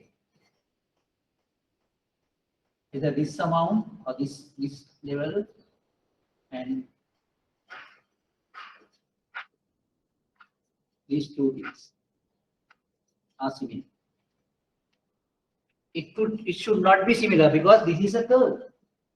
Since it is a curve, when the price is increased, sorry, when the yield is increased, there's a price difference, so price will decrease. When the yield is increased by the same, decreased by the same amount, there will be price increase. That price increase would not be same as the price decrease. That is what it says. This really happens because the price yield relationship is not a linear relationship, it's a curved relationship.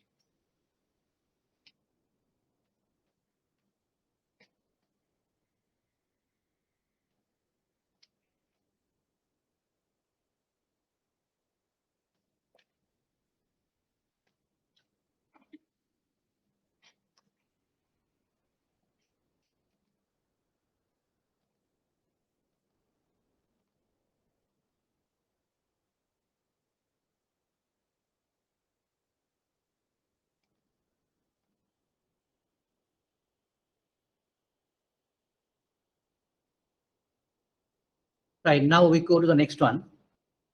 It is impossible for the yield curve to have a negative slope.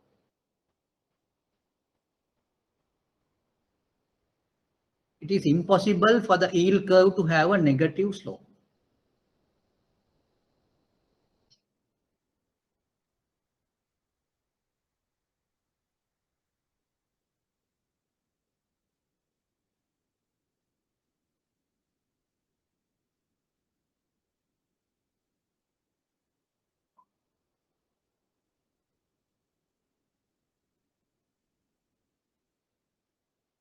it is impossible for the yield curve to have a negative slope.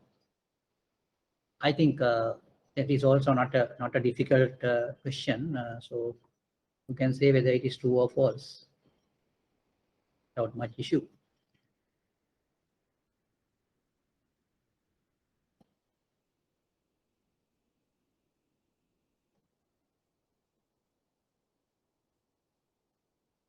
Samit says it is true.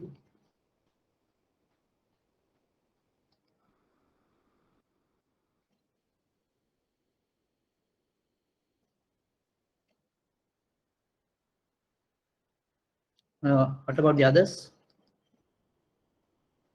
Deshika also say it is true.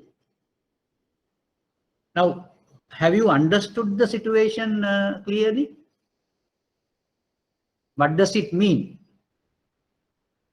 When it says the yield curve to have a negative slope, it is impossible.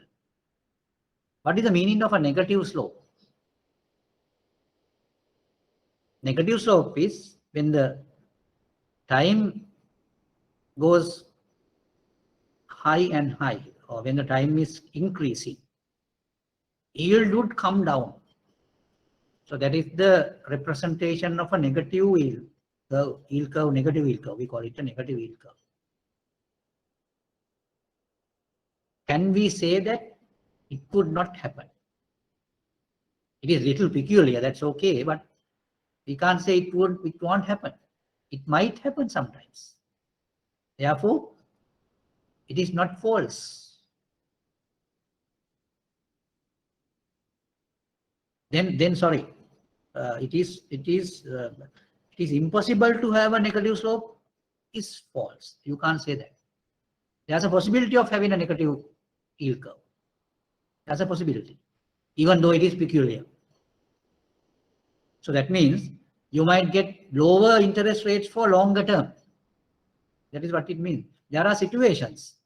If you have a short-term liquidity crisis, that could happen. That could happen. Not a short-term liquidity crisis. When the market is having a liquidity crisis, invariably the short-term rates would be higher than the longer-term rates. Then the yield curve would be negative.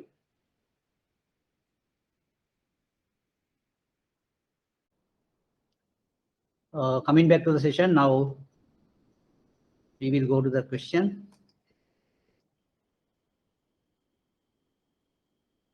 So I think we last discussed this. It is impossible for the yield curve to have a negative slope. So that is a false. This is false because there can be a negative slope also in an yield curve. Right, now we go to the next one. H.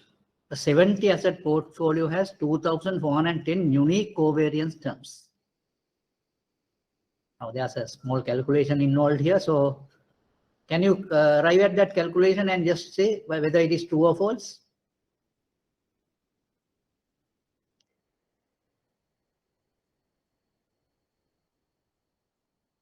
I think you all know that when you have two assets, you have only one covariance term. When you have three assets, you will have three covariance terms. When you have four assets, you will have six covariance terms. When you have five assets, you will have 15 correlation terms. So likewise, covariance terms. Likewise, you can just, there's a way of calculating it. There's a way of calculating it. So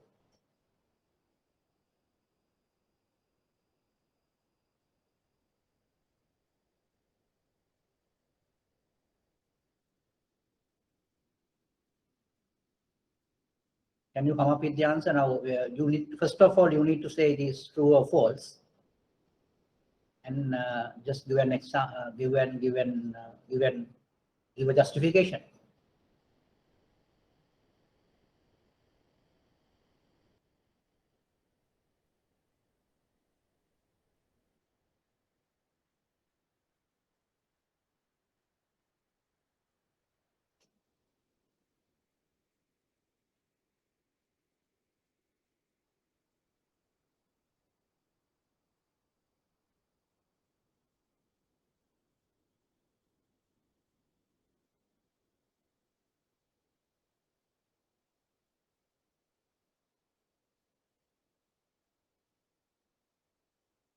I think when I just had this lesson, I can remember, I just told you the way of getting these covariance terms identified, depending on the number of assets in the portfolio.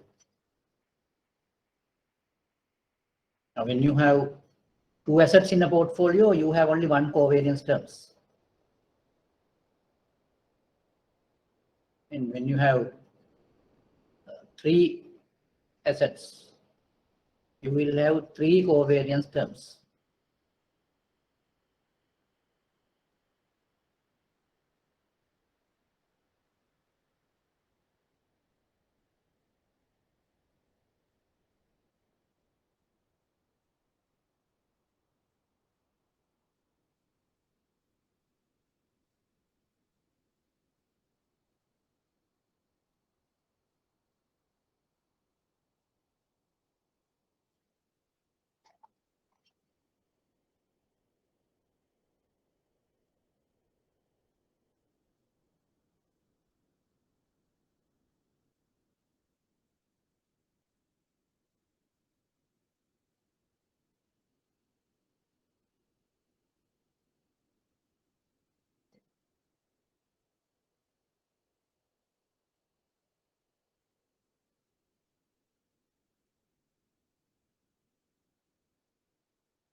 Yes.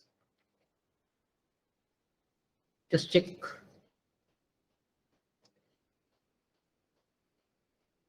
Yes, very good.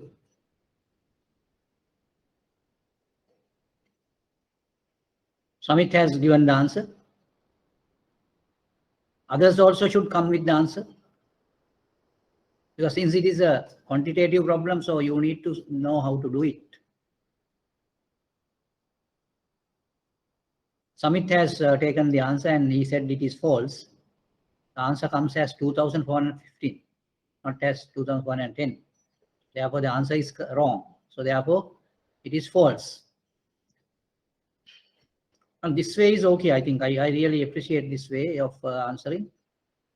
So if you can just say how you have arrived at this, would be more beneficial. Yes, Udeshika and Shivanta. So you all can try to do this. If you have any problem in calculating this, you can. No, it's a very simple formula you can use. The formula is n into n minus 1 divided by 2. For example, if you have 3 assets, then the calculation would be 3 into 2 divided by 2. So then 2 and 2 being cancelled, then you will have 3 as the answer. Since when you have 3 assets, you have 3 covariances. Now, for example, if you have A, B, and C assets, the covariances will come as AB, BC, and CA. If you have 4 assets, then it comes as 4 into 3 divided by 2. And 4 and 2 cancelled as 2, then 2 into 3 would be 6. There will be 6 covariance terms in a 4 asset portfolio. Now, for example, if you have it as A, B, C, and D, then you have A, B, B, C, C, D, D, A, C, A, and all that. Then that would come to 6. So likewise, you can calculate the covariance terms for the number of assets. Right. I think Samit has given that. So others also can do that without any issue. So it is 17 to n minus. Yeah, 17 to 69 divided by 2. 17 to 69 divided by 2. So then 70 into 69 divided by 2 means 35 into 69. That is the answer. 35 into 69. Now, if you get the 35 into 69, you will get 2450. Whereas in the statement it says 2410. So therefore it is false. Right. Is that okay? I mean, the formula is okay, no? Yes, sir. The formula comes as n into n minus 1 divided by 2. N into n minus 1 divided by n is the number of assets. Now, when you have 70 assets, you have to just put n as 70. 70 into n minus 1 is 69. 70 into 69 divided by 2. So now when you divide it by 2, that means now you have to divide 70 by 2, no? Then it would become 35. 35 into 69. 35 into 69 would be the answer. That comes to 2450. Okay.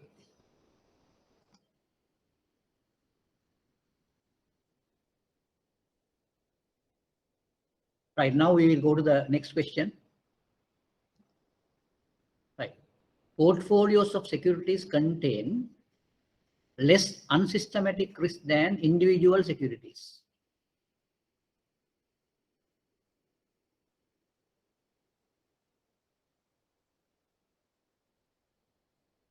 This is also a rather easy question.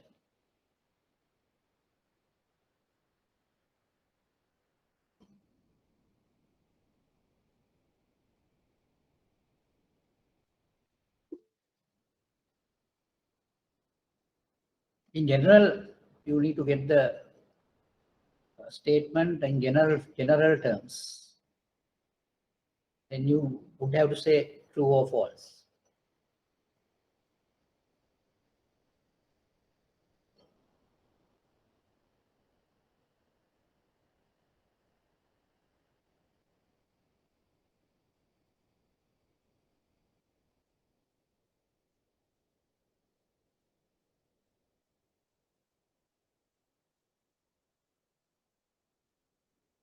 Now you are referring to individual securities and portfolios of securities. That is what it means.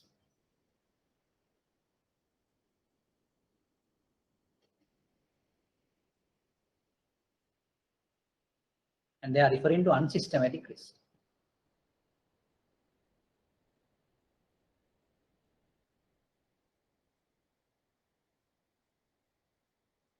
An easy one.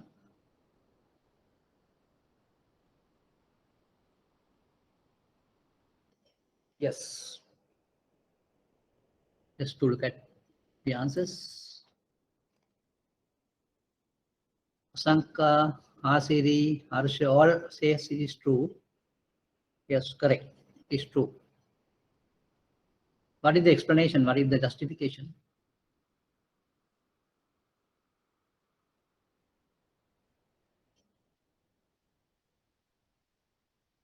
You can just use another word for your explanation. Just applying that word would be sufficient. Very good. Diversification, yes. Diversification comes with the collection of assets, not only one asset. If you have two and more assets, we would have the diversification. Right, good.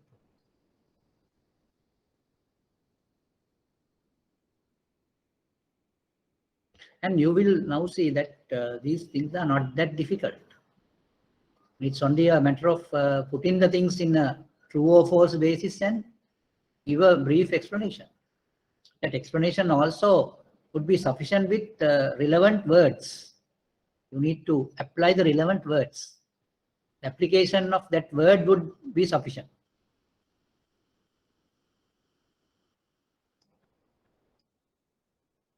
Right, now we go to the last question. Sharpe performance measure is better than the Frenner performance measure for evaluating the performance of individual common stocks.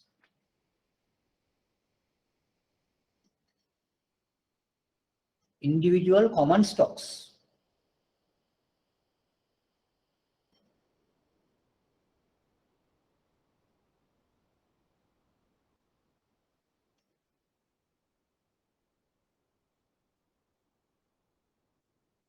This is also a little challenging type of a statement. If you know the fundamentals of this, it would be easy for you to answer this question. So you should understand the involvement of different indicators or the different parameters here. Now, in order to give a better answer, you need to have some idea about Sharpe performance measure and the Trainer performance measure.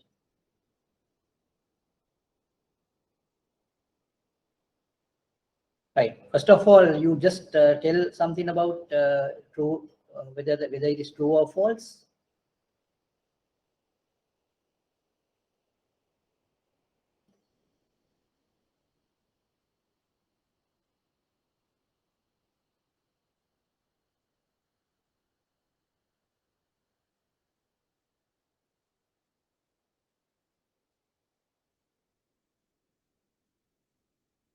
And all the words are very much important and very critically, there's a critical importance of all the words here. So therefore, we have to be careful.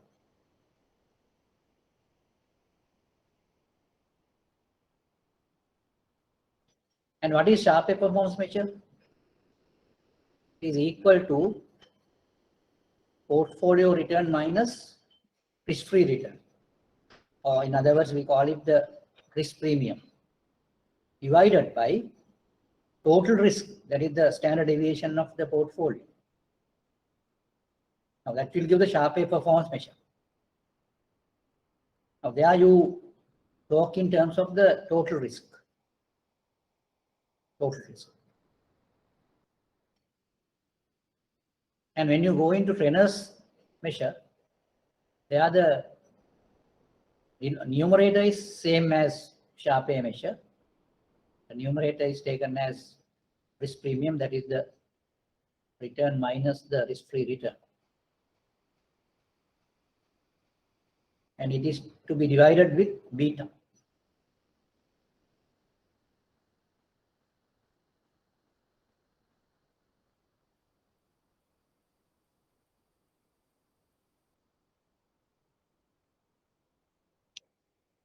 Right.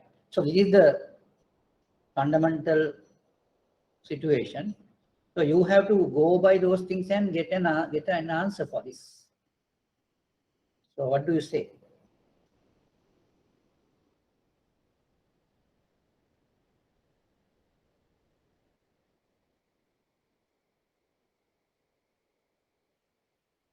Evaluating the performance of individual common stocks. Individual.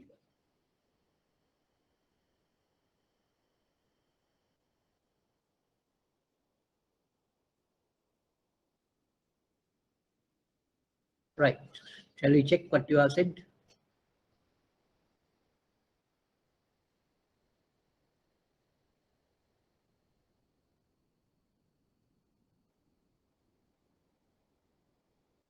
Yes, you try to get an answer for that.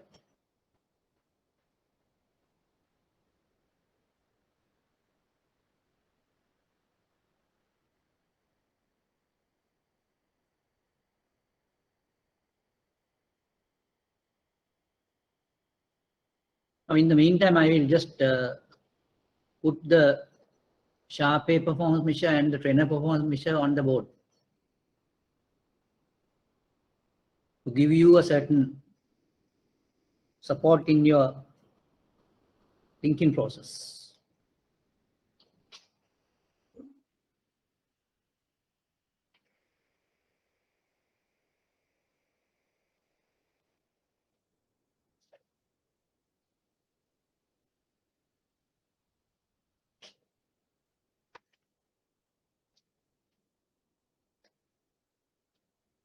SP, Sharpe measure, is equal to R minus RF divided by sigma. This is the Sharpe's performance index.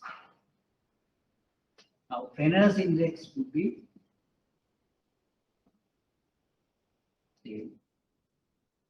divided by B.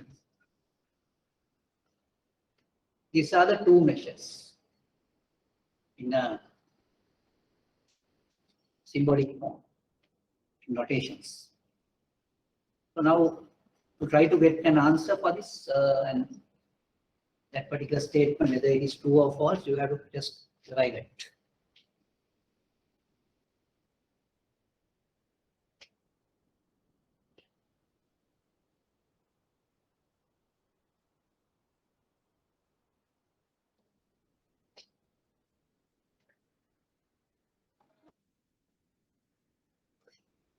Now my intention is to just give you a broader coverage in these short questions, and it is comparatively easy.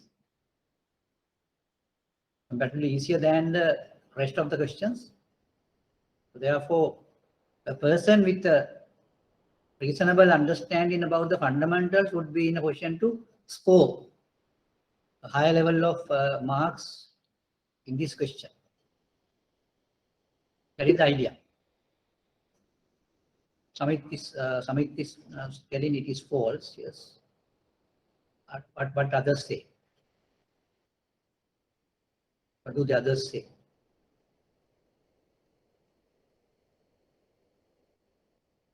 That is why I told you now, you have to give some reasoning for this. The reasoning would really lead you to the real correct answer. Just think over some reasoning. Why do we say better? That is what you need to see.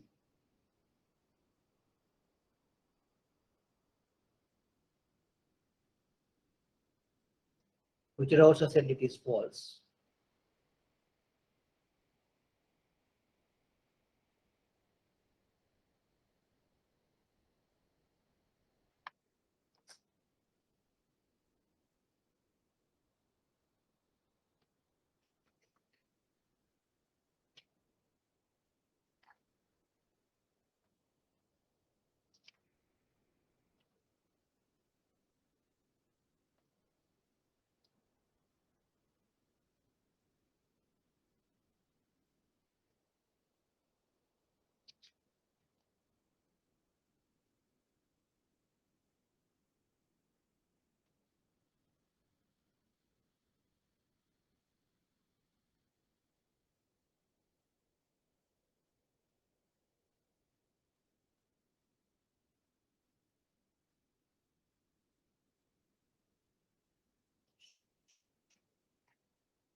Right, now I think two persons only have.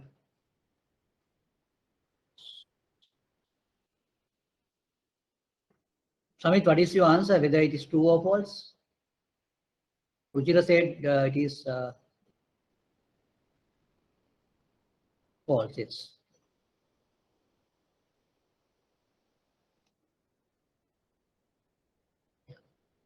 Right, I think you are all of you are correct. Because the reason is this. Now, when you are talking about sharpest measure, there you go by the total risk, and it is for portfolios normally, normal portfolios. But if you go to the common stock, individual common stock, the individual common stocks will have two different types of risk basically, the diversifiable and undiversifiable risk. But there the risk factor is beta basically.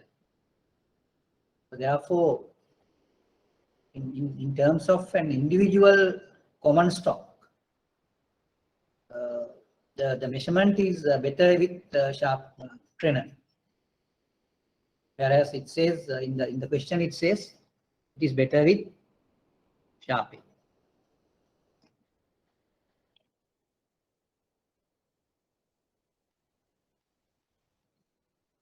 Therefore,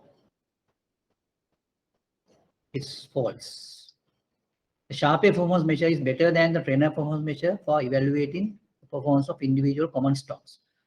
Now, individual common stocks. Now, individual common stocks, what is the risk factor of an individual common stock? That would be beta.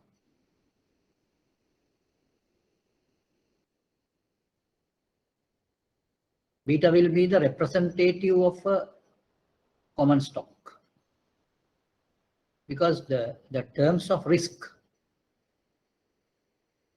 Now, terms of risk would be better explained under beta rather than sigma, or the total risk. That is standard deviation.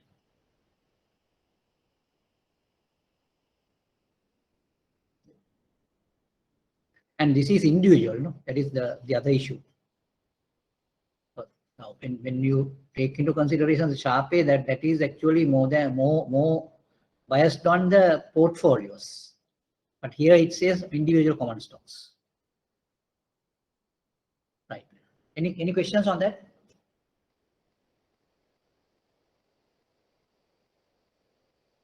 Any questions on that? Now you have seen that the coverage of these 10 questions would be widespread, not only on one thing.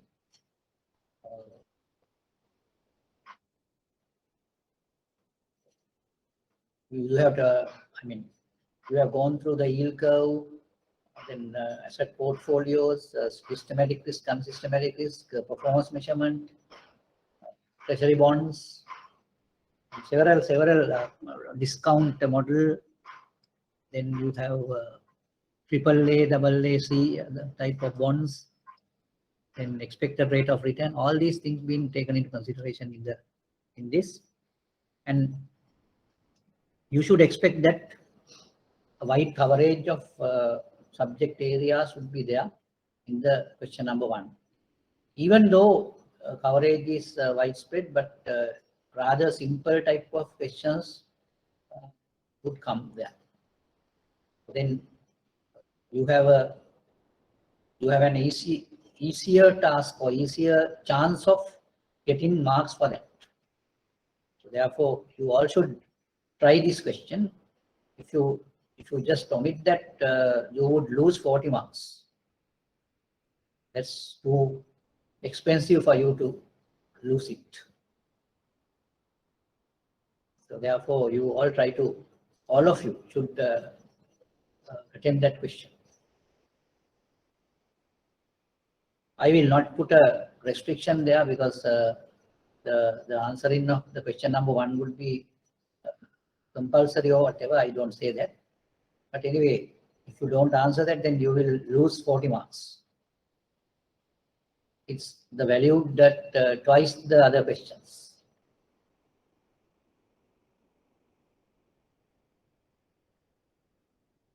Right, now we will go to the question number 2. The expected return on the stocks of companies Delight and Helix are as follows. Now you can see. Now there are, rather than talking about the question itself, I just want to tell you the theoretical background here. When you look at the data schedule, you can realize that on the schedule they have given 3 different situations with attached probabilities. This is a clear type of expected return calculation. You can't go by the historical figures there. You have just got the figures with expected values. That is why we have used a probability there. In other words, you can say you expect a recession situation with a 20% probability. And you expect a normal economic situation with a 70% probability. So that means that is the most probable type of the situation. And you expect a boom also with a 10% probability. So the meaning is, to look at the three situations, the most possible or probable situation would be normal. But there's a small chance of having a boom and double that chance to have a recession. But having a recession rather at a high chance. Right. Then you get in different economic situations, the types of return the companies Delight and Helix would generate. In a recession situation, the Delight company would generate only minus 15% return. That's a minus return or loss. Whereas Helix would have 8% return. In a normal situation,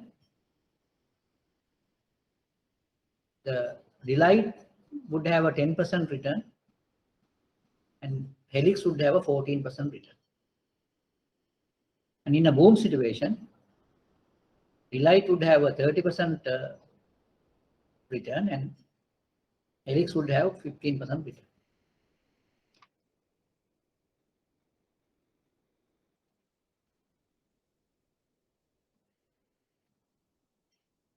Now the first part would be the determine the covariance of returns between Delight and Helix. Covariance. Now in order to get the covariance calculator, what should we get at the beginning? We need to get the expected return for Delight and expected return for Helix at the beginning.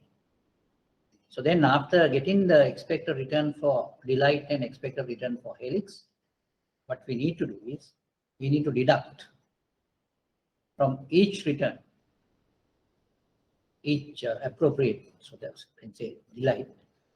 Delight's expected return, when we calculate, we have to deduct that expected return from minus 50, 10, and 30 appropriately. And even the other one, the Helix also. Now, Helix's average return or the expected return we calculate, that has to be deducted from Helix returns. 8 minus that, 14 minus that, and 15 minus that. And then you have two columns coming with deducted mean values. And those two columns to be multiplied with respective probabilities. The total would give you the covariance between Delight and Helix. That is the question, or that is the answer we should get. Determine the covariance of returns between Delight and Helix.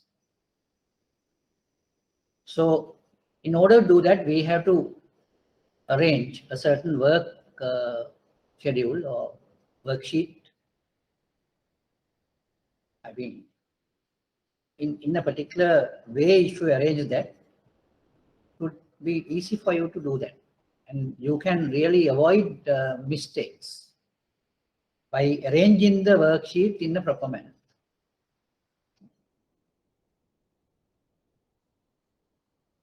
And at the same time, first of all, you calculate the expected value of Delight and expected value of Helix. Just before doing any other things. Even before preparing the worksheet, you need to do this calculation, because after doing that, it is a matter of deducting that amounts from the different the returns, and it would really put your worksheet in a clear way. Otherwise, the worksheet would become a confusing type of a table. In order to avoid that, we can calculate the expected return of Delight and expected return of Helix out of the worksheet, since it is easy. Right. So then I will just go to the question, or I will just give you a chance to calculate the expected return of delight and expected return of helix. Just do it now.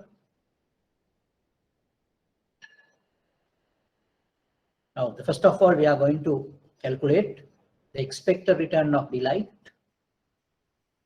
That is the part 1, and expected return of helix. The question asks a different thing. In the question, it is asked to calculate the covariance between delight and helix.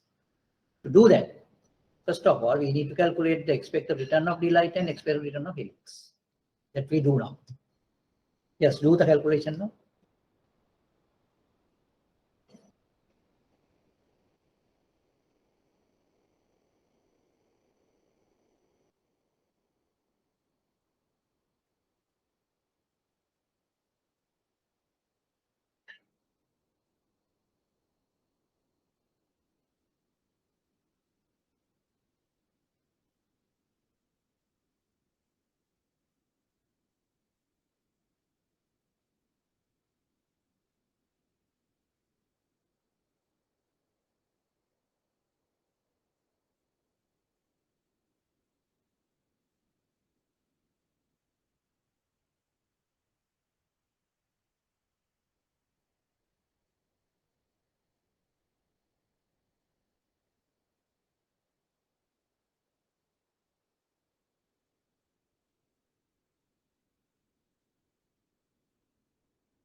Right, shall we see?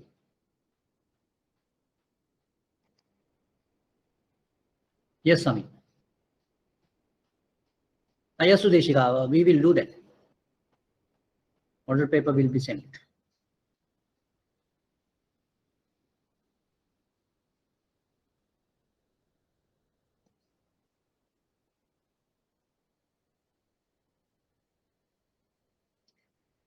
Samit has arrived at the answer.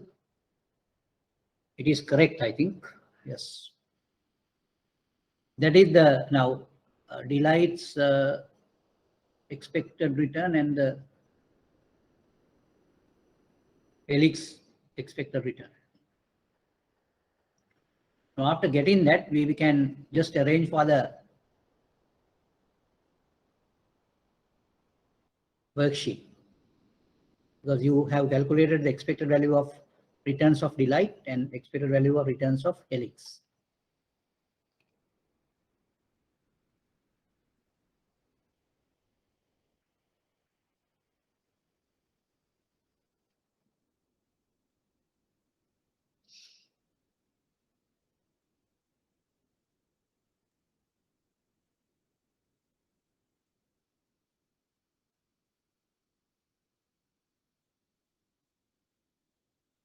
Now I like the others also to arrive at these values. Expected value, expected return of delight and expected return of helix.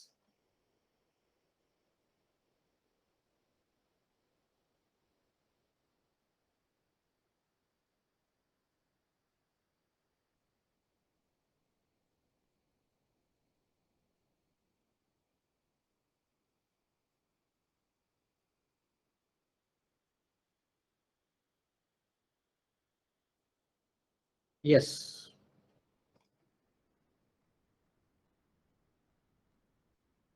Samit has given the answer. That answer is correct. Others should get it and try and get it. Samit, he has already done the covariance also. So others also should try this. At least the expected values. And he came up with the covariance also. You see that covariance is correct.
Sir, can you explain this thing again, the formulas and all? We I can. forget it. Yeah, yeah, of course, yes, but I have given you a small chance to do it, and I really appreciate now if you can just do the expected value calculator. That is, I will do the other things, and expected value calculation also I will put it on the board, right? So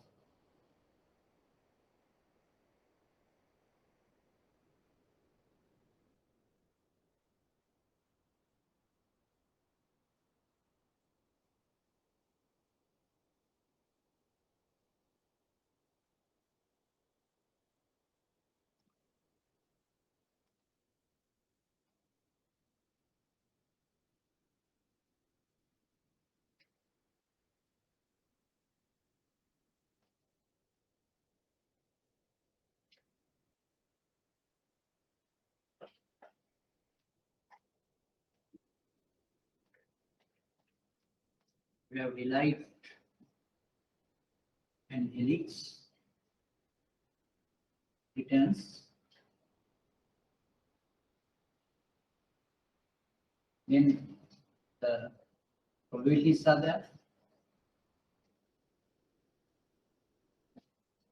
We have 0.2, 0.7, 0.1.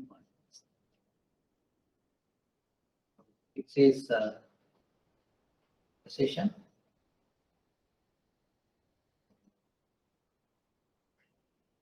normal, and move. And you have percentages.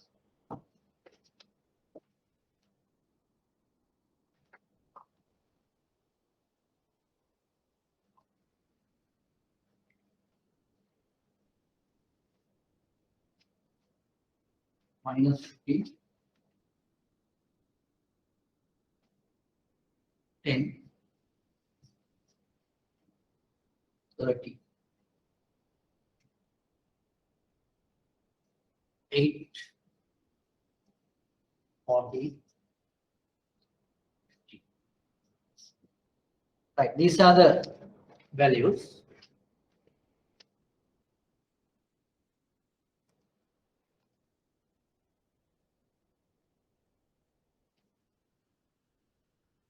Now, if I do the calculations first, I will do the expected value of returns of delight equals.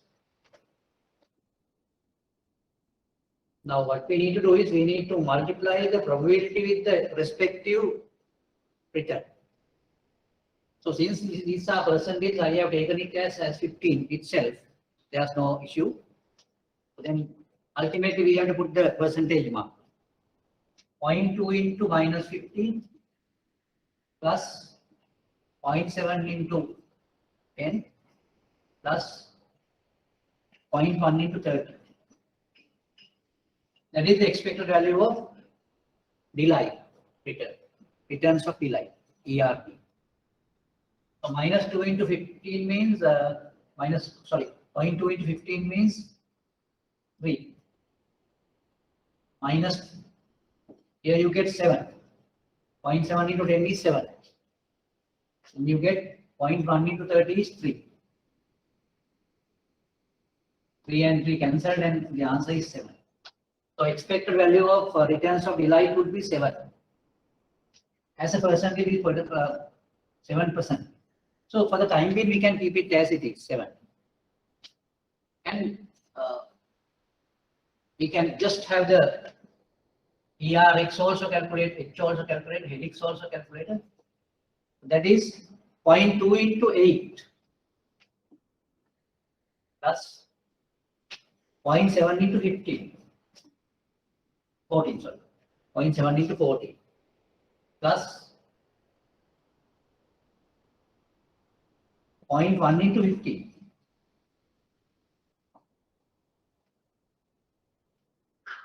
If you do the calculation, you get 8 into 0.2 is 1.6. Here you get 9.8. And here you get 1.5. If you get the total, you get 6. 14 plus 5 is 9.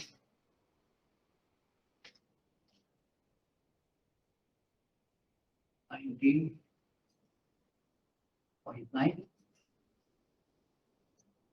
2, 11 and 12.9. Now you get the return of helix, expected return of helix as 12.9, expected return of delight as 7. Now the second, in order to get the covariance calculated, what we need to do is we need to prepare another 2 columns after deducting the expected return from each return. Now, for example, now here you get delight. Delight's expected return is 7. So you need to have another column like this. You can say return minus expected return is one column. There should be another column, return minus expected return of helix. These are 2 columns. We can put the answer. Now say, first we get minus 15 here. That is minus 15 delight. Minus 15, now we are talking about delight. Minus 15 minus 7. that will become minus 22. Then you go to 10. 10 minus 7. 10 minus 7, that is 3. 30 minus 7, that is 23. Now this column is now complete. Now next one, next column is Rx minus ERX, that is return of helix minus expected return of helix. Expected return of helix would be 12.9. So here you have helix here, 8 minus 12.9. So what is 8 minus 12.9? That is minus 4.9.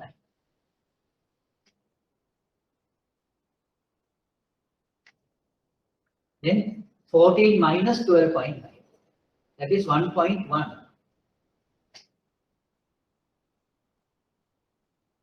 15 minus 12.9, that is 2.1.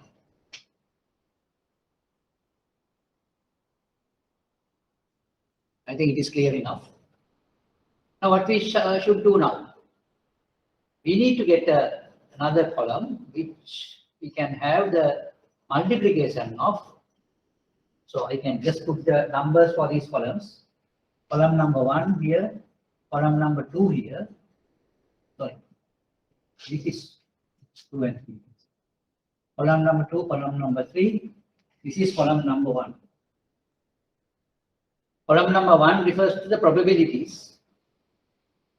Column number 2 refers to the return of delight minus expected return of delight. Column number 3 refers to the return of helix minus expected return of helix. Now I will put another column, the last column here. That column comes to 1 into 2 into 3. So this column is generated with the multiplication of column number 1 with column number 2 and column number 3. So therefore, the first value for this column number 1, 2, 3 multiplication, we can say it is the column number 4. Column number 4. Column number 4 has to be generated by multiplying the column number 1, 2, and 3. Right, what is that? The values 0.2 into minus 22 into minus 4.9. That is the first number. So we can see what is that number.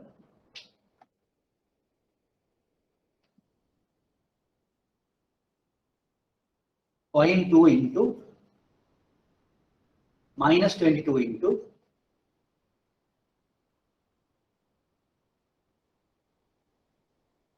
minus 4.9.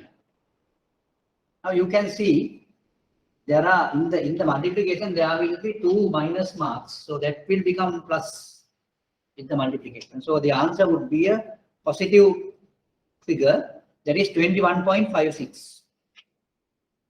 21.56. Now when you go to the next line, that is the multiplication of 0.7 into 3 into 1.1. That figure comes as 2.31. 2.31. If you go to the third line, we can start with 0.1 into 23 into 2.1. That comes to 4.83.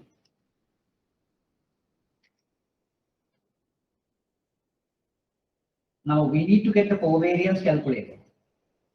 Now covariance will be the total of the column number 4.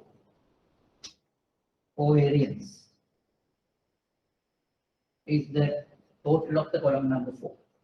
When you add it 6, 7, 0, 7,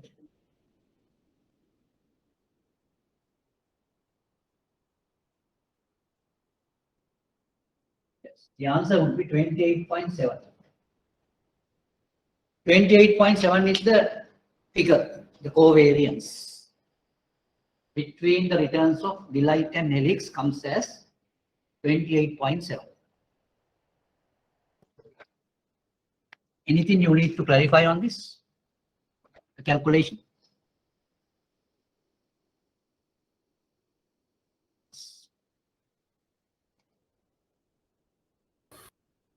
So column number 2 is you Yeah, from column the number 2 is that is the RD minus ERD. RD is the return of delight minus okay.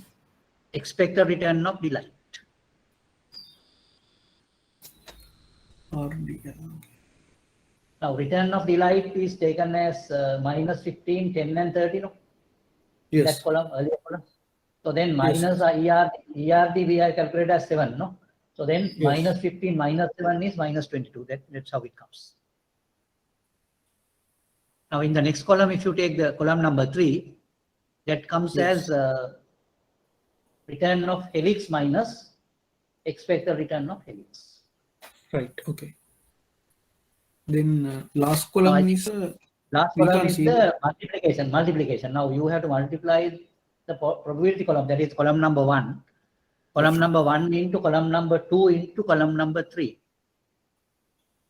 In order to get the column number 4, we need to multiply the probability with 2 and 3. Okay. So then you get the column number 4. Now, if you Okay. take the total of that column will give you the covariance between the returns of delight and helix. The figure is 28.7% covariance. It is not a percentage actually, but anyway, the figure is taken as 28.7. Right. Now we can go to the next part of it.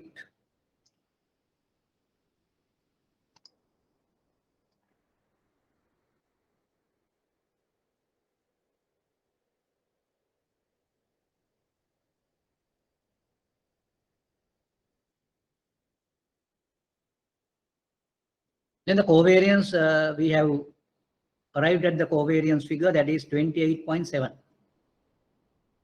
Now, in the part A of this question, it says determine the covariance of returns between delight and helix.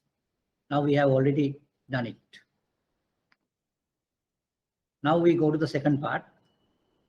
Find out the standard deviation of returns of delight and helix stocks. Now there's another thing which we need to do. Standard deviation. Now what is the standard deviation? Standard deviation, in order to get the standard deviation calculator, now we have now 2 and 3, column number 2 and 3. Those columns to be squared in order to get the standard deviation calculator. Because the standard deviation is taken as the square of the deviations multiplied with probability will give you the variance. We call it variance. And that variance, if you get the square root of that variance, that would be the standard deviation. So anyway, I think with these figures, I will just show you the figures.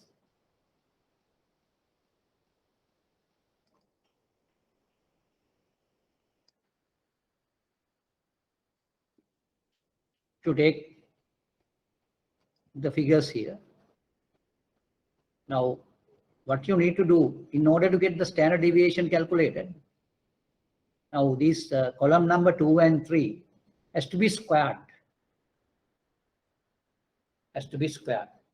And if you have enough space in the column number 2 and 3 itself, you can have a column done within that column. And you can put it as 3 square and 2 squared likewise. Or otherwise, you can add 2 other columns somewhere. But in the board, I don't have space to edit anyway. What you can do is, you can just get the square of these things and multiply. Then you can have a column number 5. And column number 6 for standard deviation or the variance of helix and variance of delight. So first of all, I get the variance of helix, delight. That I put as column number 5. And the other one is column number 6. Now column number 5 is the, now to get the delight's standard deviation calculated. So you have, anyway, now first thing is to see, in order to get the standard deviation calculated, what we need to do is we need to get the variance calculated. Variance. That is the first calculation we make. After getting the variance, we are in a position to get the standard deviation calculated by getting the square root of that. The square root of the variance would become the standard deviation. So in order to get the variance calculated, what we need to do is we need to get those column number 2 and column number 3 squared and multiply with the respective probability. Now I will just do the column number 5. That is the multiplication of the square of column number 2 with probability, column number 1. So I will just give the figure there. Now I think you follow that. Now I need to get the column number 5 and column number 6. Column number 6 is not visible here, but I just show you how to get the column number 5. Now what is column number 5? That is the multiplication of probability column, that is column number 1, and the square of the column number 2. The square of the column number 2. Right? So therefore, the first number would be in the column number 5, that is 0.2 into square of the column number 2, that is minus 22 square.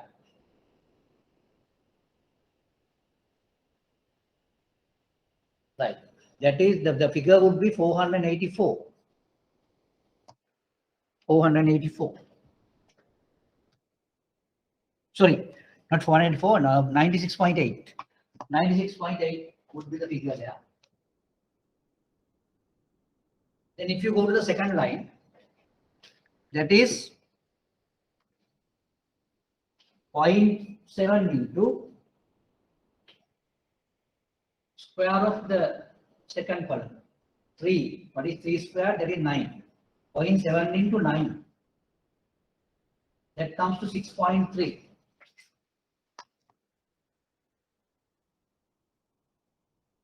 Right. When you go to the third line, that is 0.1 into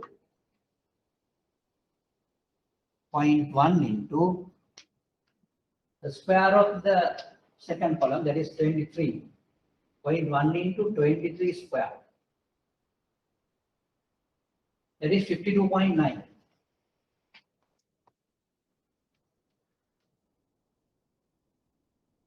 So the total of this column, column number 5, will give you the variance of delight return. Variance. We will see the total.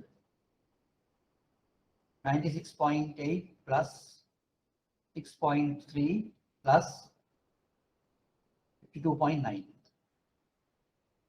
That is 156. 156 is the total of column number 5. So that is the variance.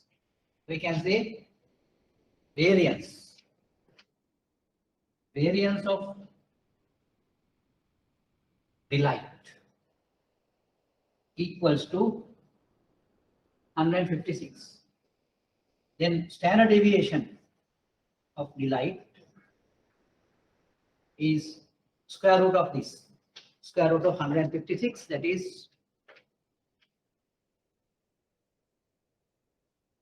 12.49.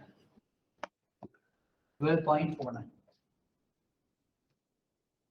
12.49.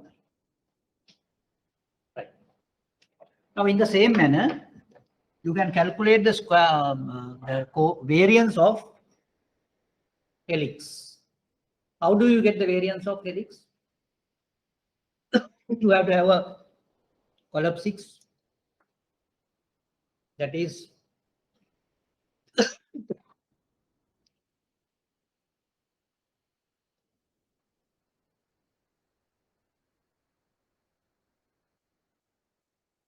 now there you get column number 3 squared. Column number 3 squared, and it is to be multiplied with the probabilities, respective probabilities. Now I have already done the column number 5.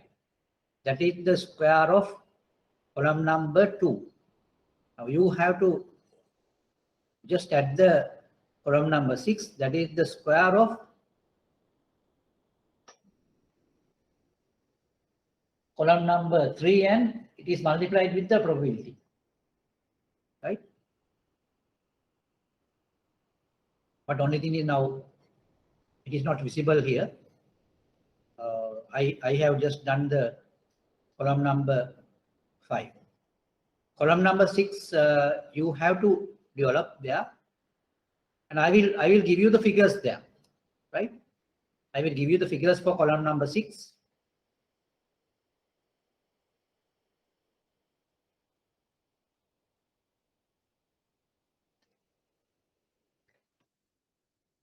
Right. Now column number 6 comes as 0.2 into square of column number 3, that is 4.9 squared. 4.9 squared. That comes as 4.802. Then you have to add 0.7 squared, sorry, 0.7 into 1.1 squared.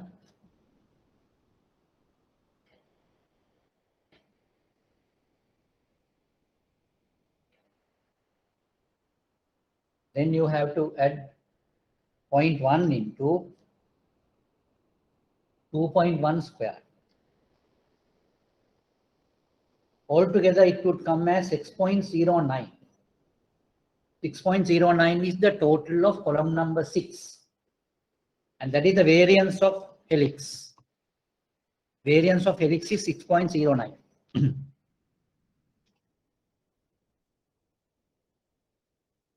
Variance of helix is 6.09. So therefore, SD of helix is the square root of 6.09, that is 2.47. 2.47.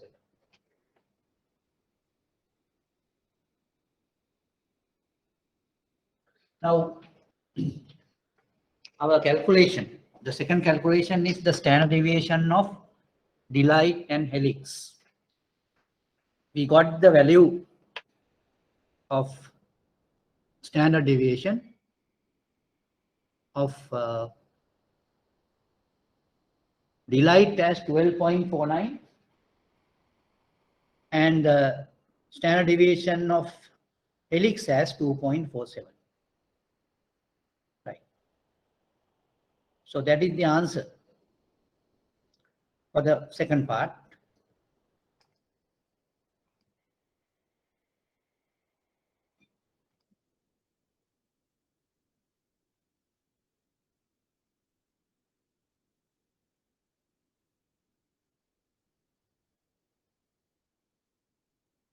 Now, part B is to find out the standard deviation of returns of delight and helix. I think now we have done it. As per that, we got the standard deviation of delight as 12.49 and standard deviation of helix as 2.47. Right. Now if you go to the part C, estimate the correlation coefficient between the returns of delight and helix. Now I will explain the formula for that. the formula to calculate correlation coefficient. So that type of formulas you would not get in the question paper. You need to memorize those things. Correlation coefficient is equal to covariance divided by, say, covariance delight and helix we calculated now. That is to be divided with the standard deviation of delight and standard deviation of helix. I think it's a matter of applying what you have found earlier in earlier parts, because we have already got the covariance between delight and helix that we calculated earlier. That is 28.7, and that has to be divided with standard deviation of delight and standard deviation of helix. So I will just put the figure there.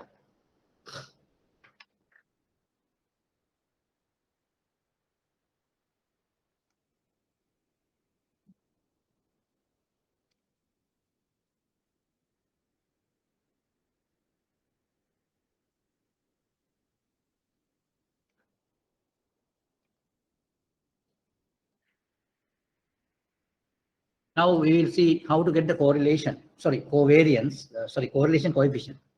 Now correlation coefficient is rho. Rho is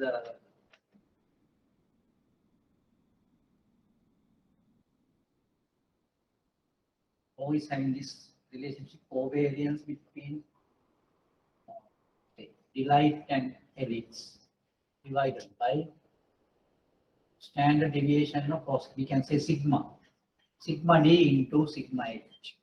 Now just look at these notations. Now we are going to get the correlation coefficient between the returns of delight and helix. So I can just put it as rho d dot h.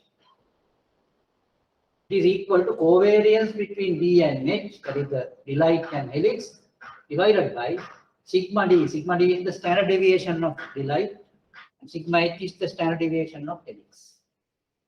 Now we see what it is. Covariance between delight and helix would be 28.7. That we have already calculated. 28.7 divided by sigma d, that is the standard deviation of delight, that is 12.49, into sigma h, that is the standard deviation of helix, that is 2.47. Now when we do the simplification, you will find the answer. That answer is the correlation coefficient between the returns of delight and helix. We'll see what it is. So you get 28.7, 28.7 divided by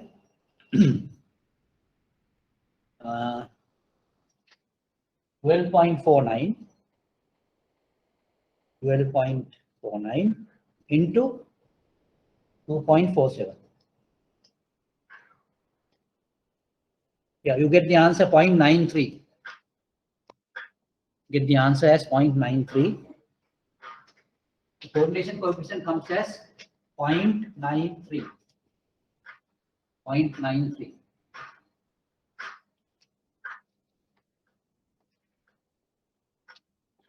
Right. Now, what is the real meaning of having a correlation coefficient of 0.93? So the two returns are related to a very great extent. Now, it is a positive relationship since the value is positive, and it's significantly related. Positive relationship. And we can say it's 93% positive relationship.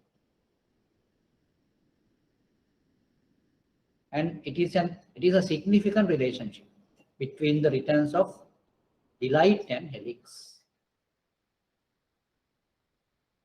So those things you can derive from the calculations. Now, when a relationship or correlation is taken as significant, if the rho, otherwise the correlation coefficient is higher than 0.5, you call it a significant relationship, either positive or negative. If the value comes as negative, you have to take the modulus value, that is the, and you have to just forget about the sign of it, but even the sign gives a certain meaning. When you have a positive figure, you call it a positive relationship. When you have a negative figure, you call it a negative relationship. And when you have a, now the values can vary from -1 to +1. -1 would be the lowest figure for correlation coefficient. +1 would be the highest figure for a correlation coefficient. If you get a value which is higher than 1 or lower than -1, you have made a mistake. It's wrong if you have that type of a answer. The answer for the correlation coefficient should lie between +1 and -1. If you get the answer of +1, we call it a 100% positive relationship.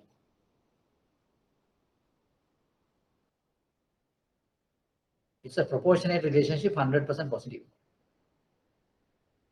And if you have a -1 as the answer for correlation coefficient, we call it a 100% negative relationship. So these things you need to understand in a proper way. So because this calculation is very much important for you to take decisions with regard to different types of assets, different types of stocks. Therefore, I mean, rather than the calculations, the fundamentals underlying these principles are very much important.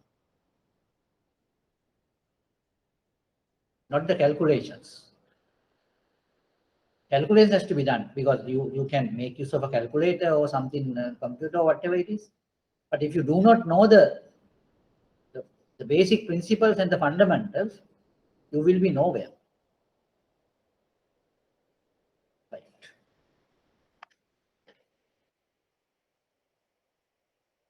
And you see there can be several parts for the question. It's not that easy. You can say yes, 0.93 is the correlation coefficient. Now I think Samit has done it. And we can go to the next part of it.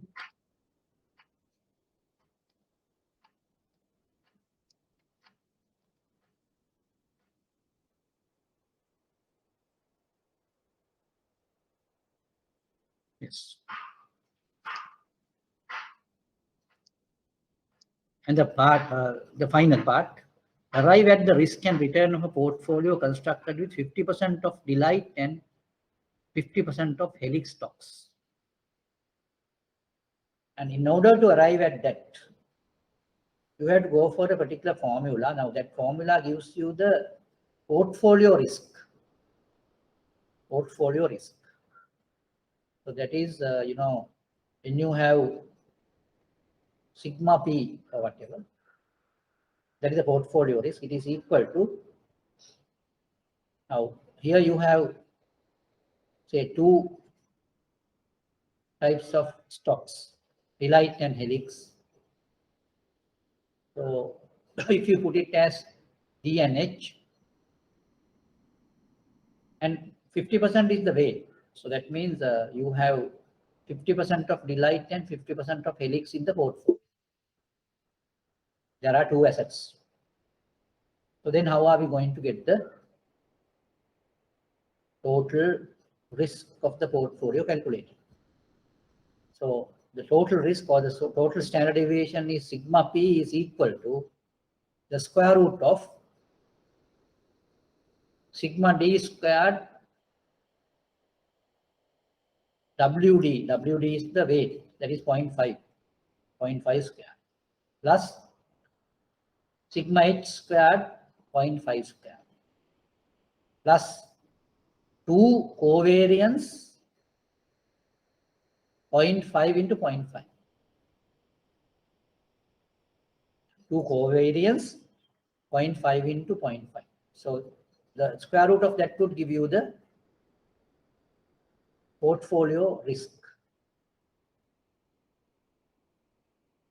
And you need to arrive at not only the risk, but the return also. Our return can be arrived at without much trouble. It is a straightforward and easy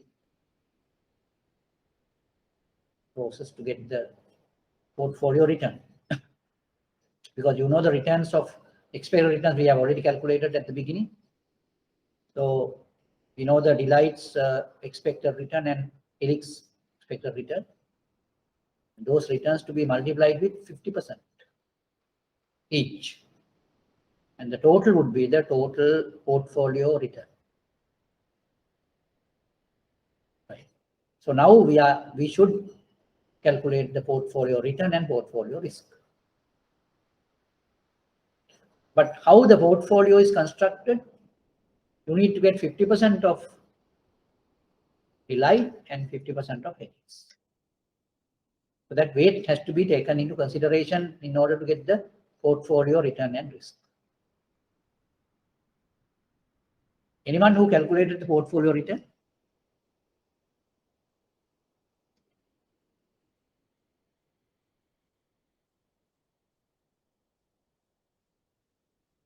$9.95 is the return, 7.41 is the risk. Wait, we can just check the return.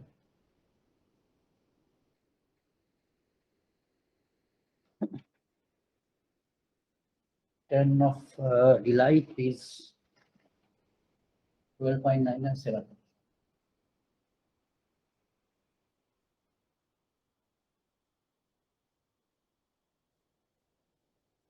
Yes, 9.95 is the portfolio return. So how you have taken it? So you should get 12.9 into 50% plus 7 into 50%. That comes to 9.95. So that is the portfolio return. And Samit has done it. It is 9.95, correct? And now we will see how we can get the portfolio risk calculated. But I will just do it on the board.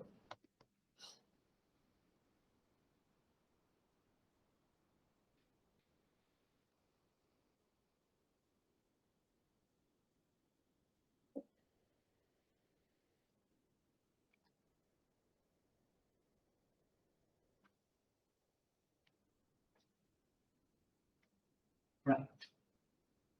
I will erase these things for the time being.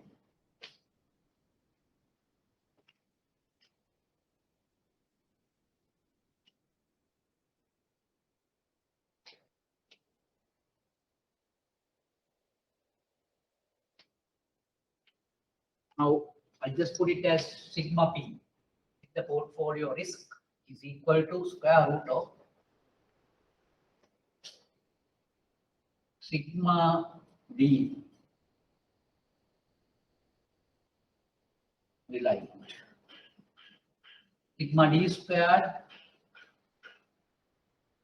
0.5 square plus sigma h squared 0.5 square plus 2 covariance.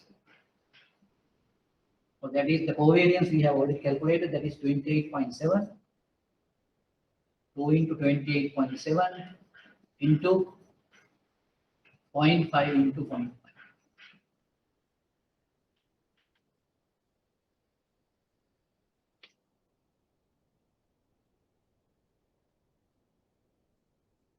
Right. Now, already now we have calculated sigma d, that is 12.49 squared.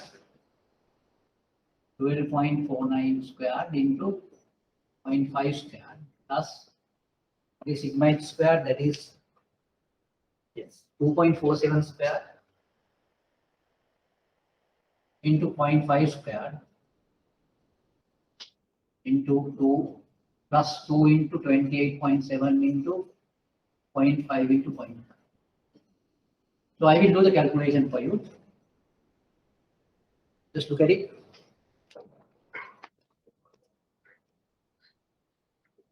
So I think people have a general tendency that when you deal with the numbers, you will feel some type of embarrassment and you don't like to look at it. So that's the type of what you say, a deficiency in our students. But that deficiency really do a great damage to all the total of the student community. Therefore, you make sure that you can just tolerate this type of calculations, at least for the time being. But I don't think that it is too much difficult. But if you do the things in the proper manner, and the labor of doing these calculations, you can just assign to a calculator. You should not worry about it. What I feel is that I can see only 7 people are now engaged in the conversation or class. Earlier I have seen 12 persons here. Anyway. Right. So there are the boards are 12.49 into 0.5 plus 2.47 into 0.5 into 12.49 to the power 2, right? okay, Into 0.5 square, right? okay, Plus 2.47 to the power 2. That 2.47 is the standard deviation of helix. yes, That is also to the power 2 into 0.5 square plus okay, 2 into covariance into weight into weight.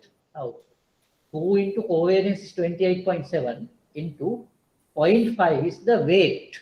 okay, Weight 50%, no? yes, 0.5, the other weight is also 50%, so that is also 0.5. okay. So then if Above you also the same, no? if you do the calculation, you will get the answer.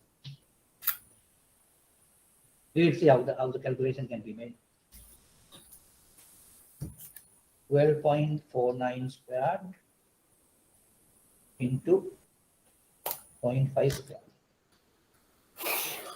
plus 2.47 squared into 0.5 squared plus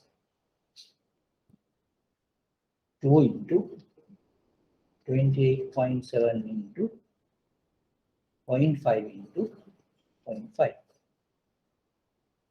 54.87, and the square root of that would be 7.40, 7.40441. Now the answer is 7.41. 7.4. That is the sigma p. The portfolio risk would be 7.41%. And portfolio return would be 9.95% as you have calculated already. Right. Now with these figures, we should be in a position to have an idea about the portfolio and these particular assets. Now you have seen the standard deviations of delight is 12.49. The standard deviation of helix is 2.47. But if you take the portfolio with the same constitution of these two assets, the similar equal weights of these two assets, the portfolio risk is how much? It is only 7.41. 7.41. That is lower than 12.47, is it? But it is higher than the lower risk, that is the 2.47 in between. Now, why it is so? Because the correlation is so close to 1. That is why you get so much of a risk. But if the correlation is so low, the risk would be a little lower than this. Right. I think now we have done that, the total sum now. I have done the explanations also. Now, if you want to get it to yourself, and on your own, you have to do it. And make sure that you do it correctly. I think if you can do that way, you will be in a position to do this type of calculation without any type of memory or whatever. So you just go by the formula or the particular principles. And you don't feel any embarrassment or any type of burden or whatever. So then you will find that it is very much easier than writing essays. Very much easier than writing essays. Then your mindset will become very much rational. And for an analyst, investment analyst or whatever, this particular skill is needed.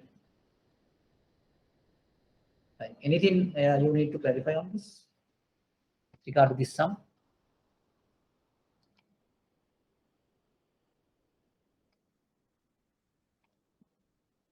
Yes.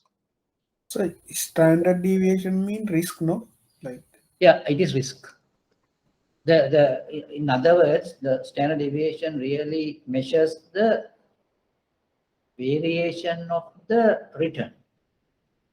Because if you get the same return forever, there's no risk at all.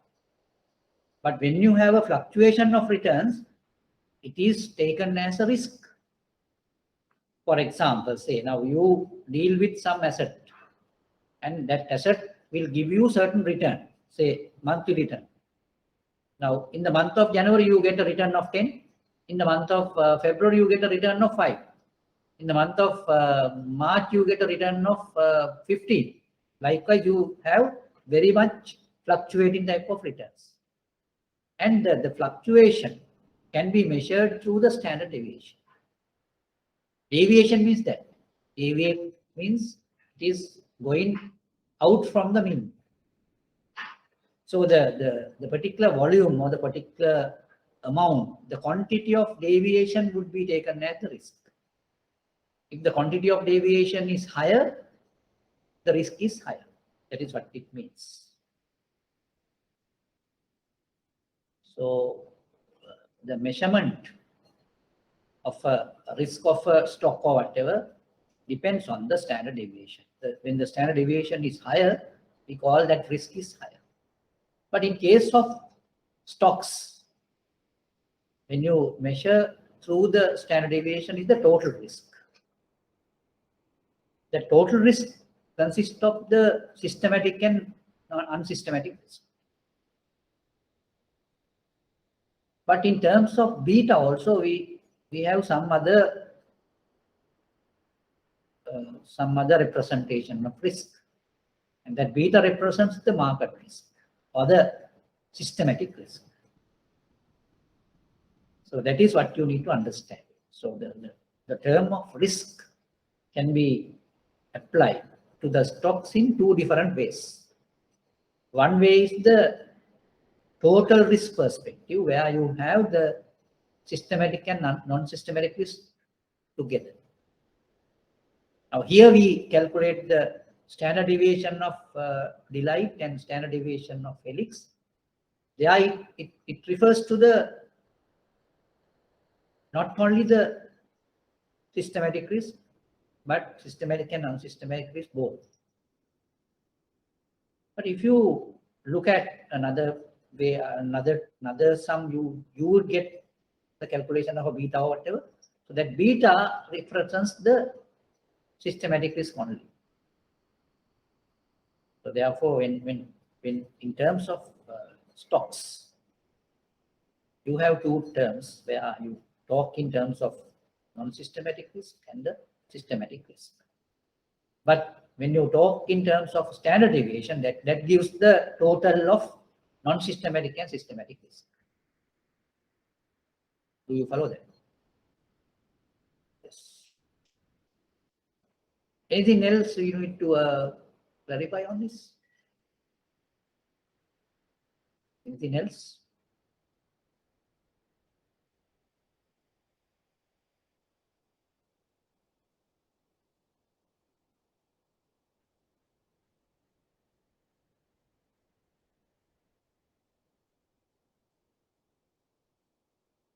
Now you will get these suggested questions to your mail.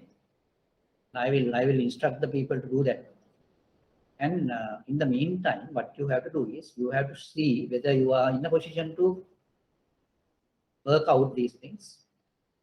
And you try your best to do it. And next time we will discuss about it.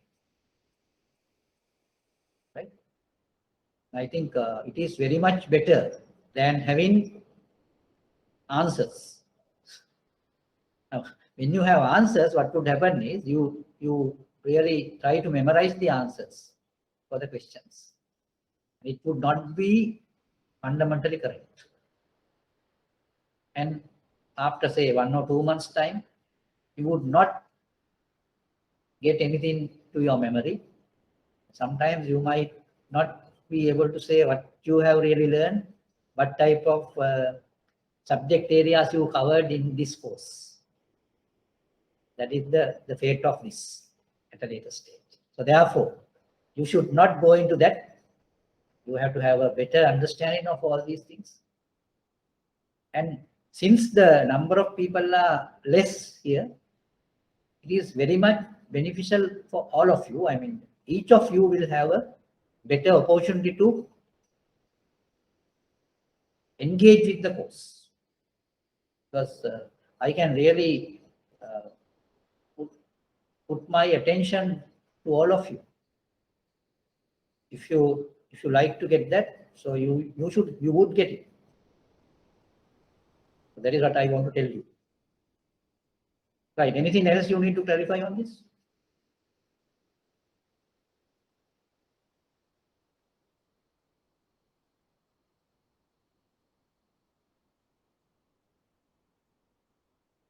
Now the next one, I think you can do it yourself.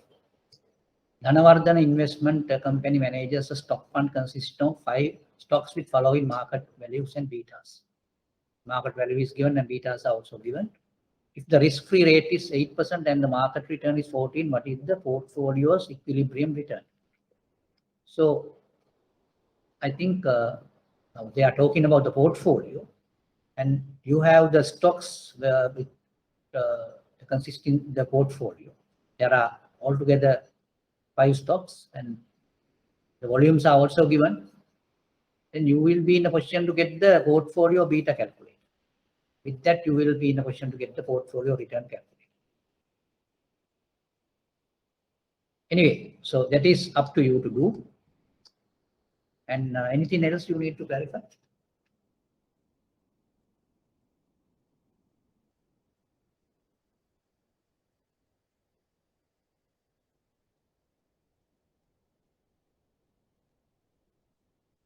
Yes, anything else you need to clarify?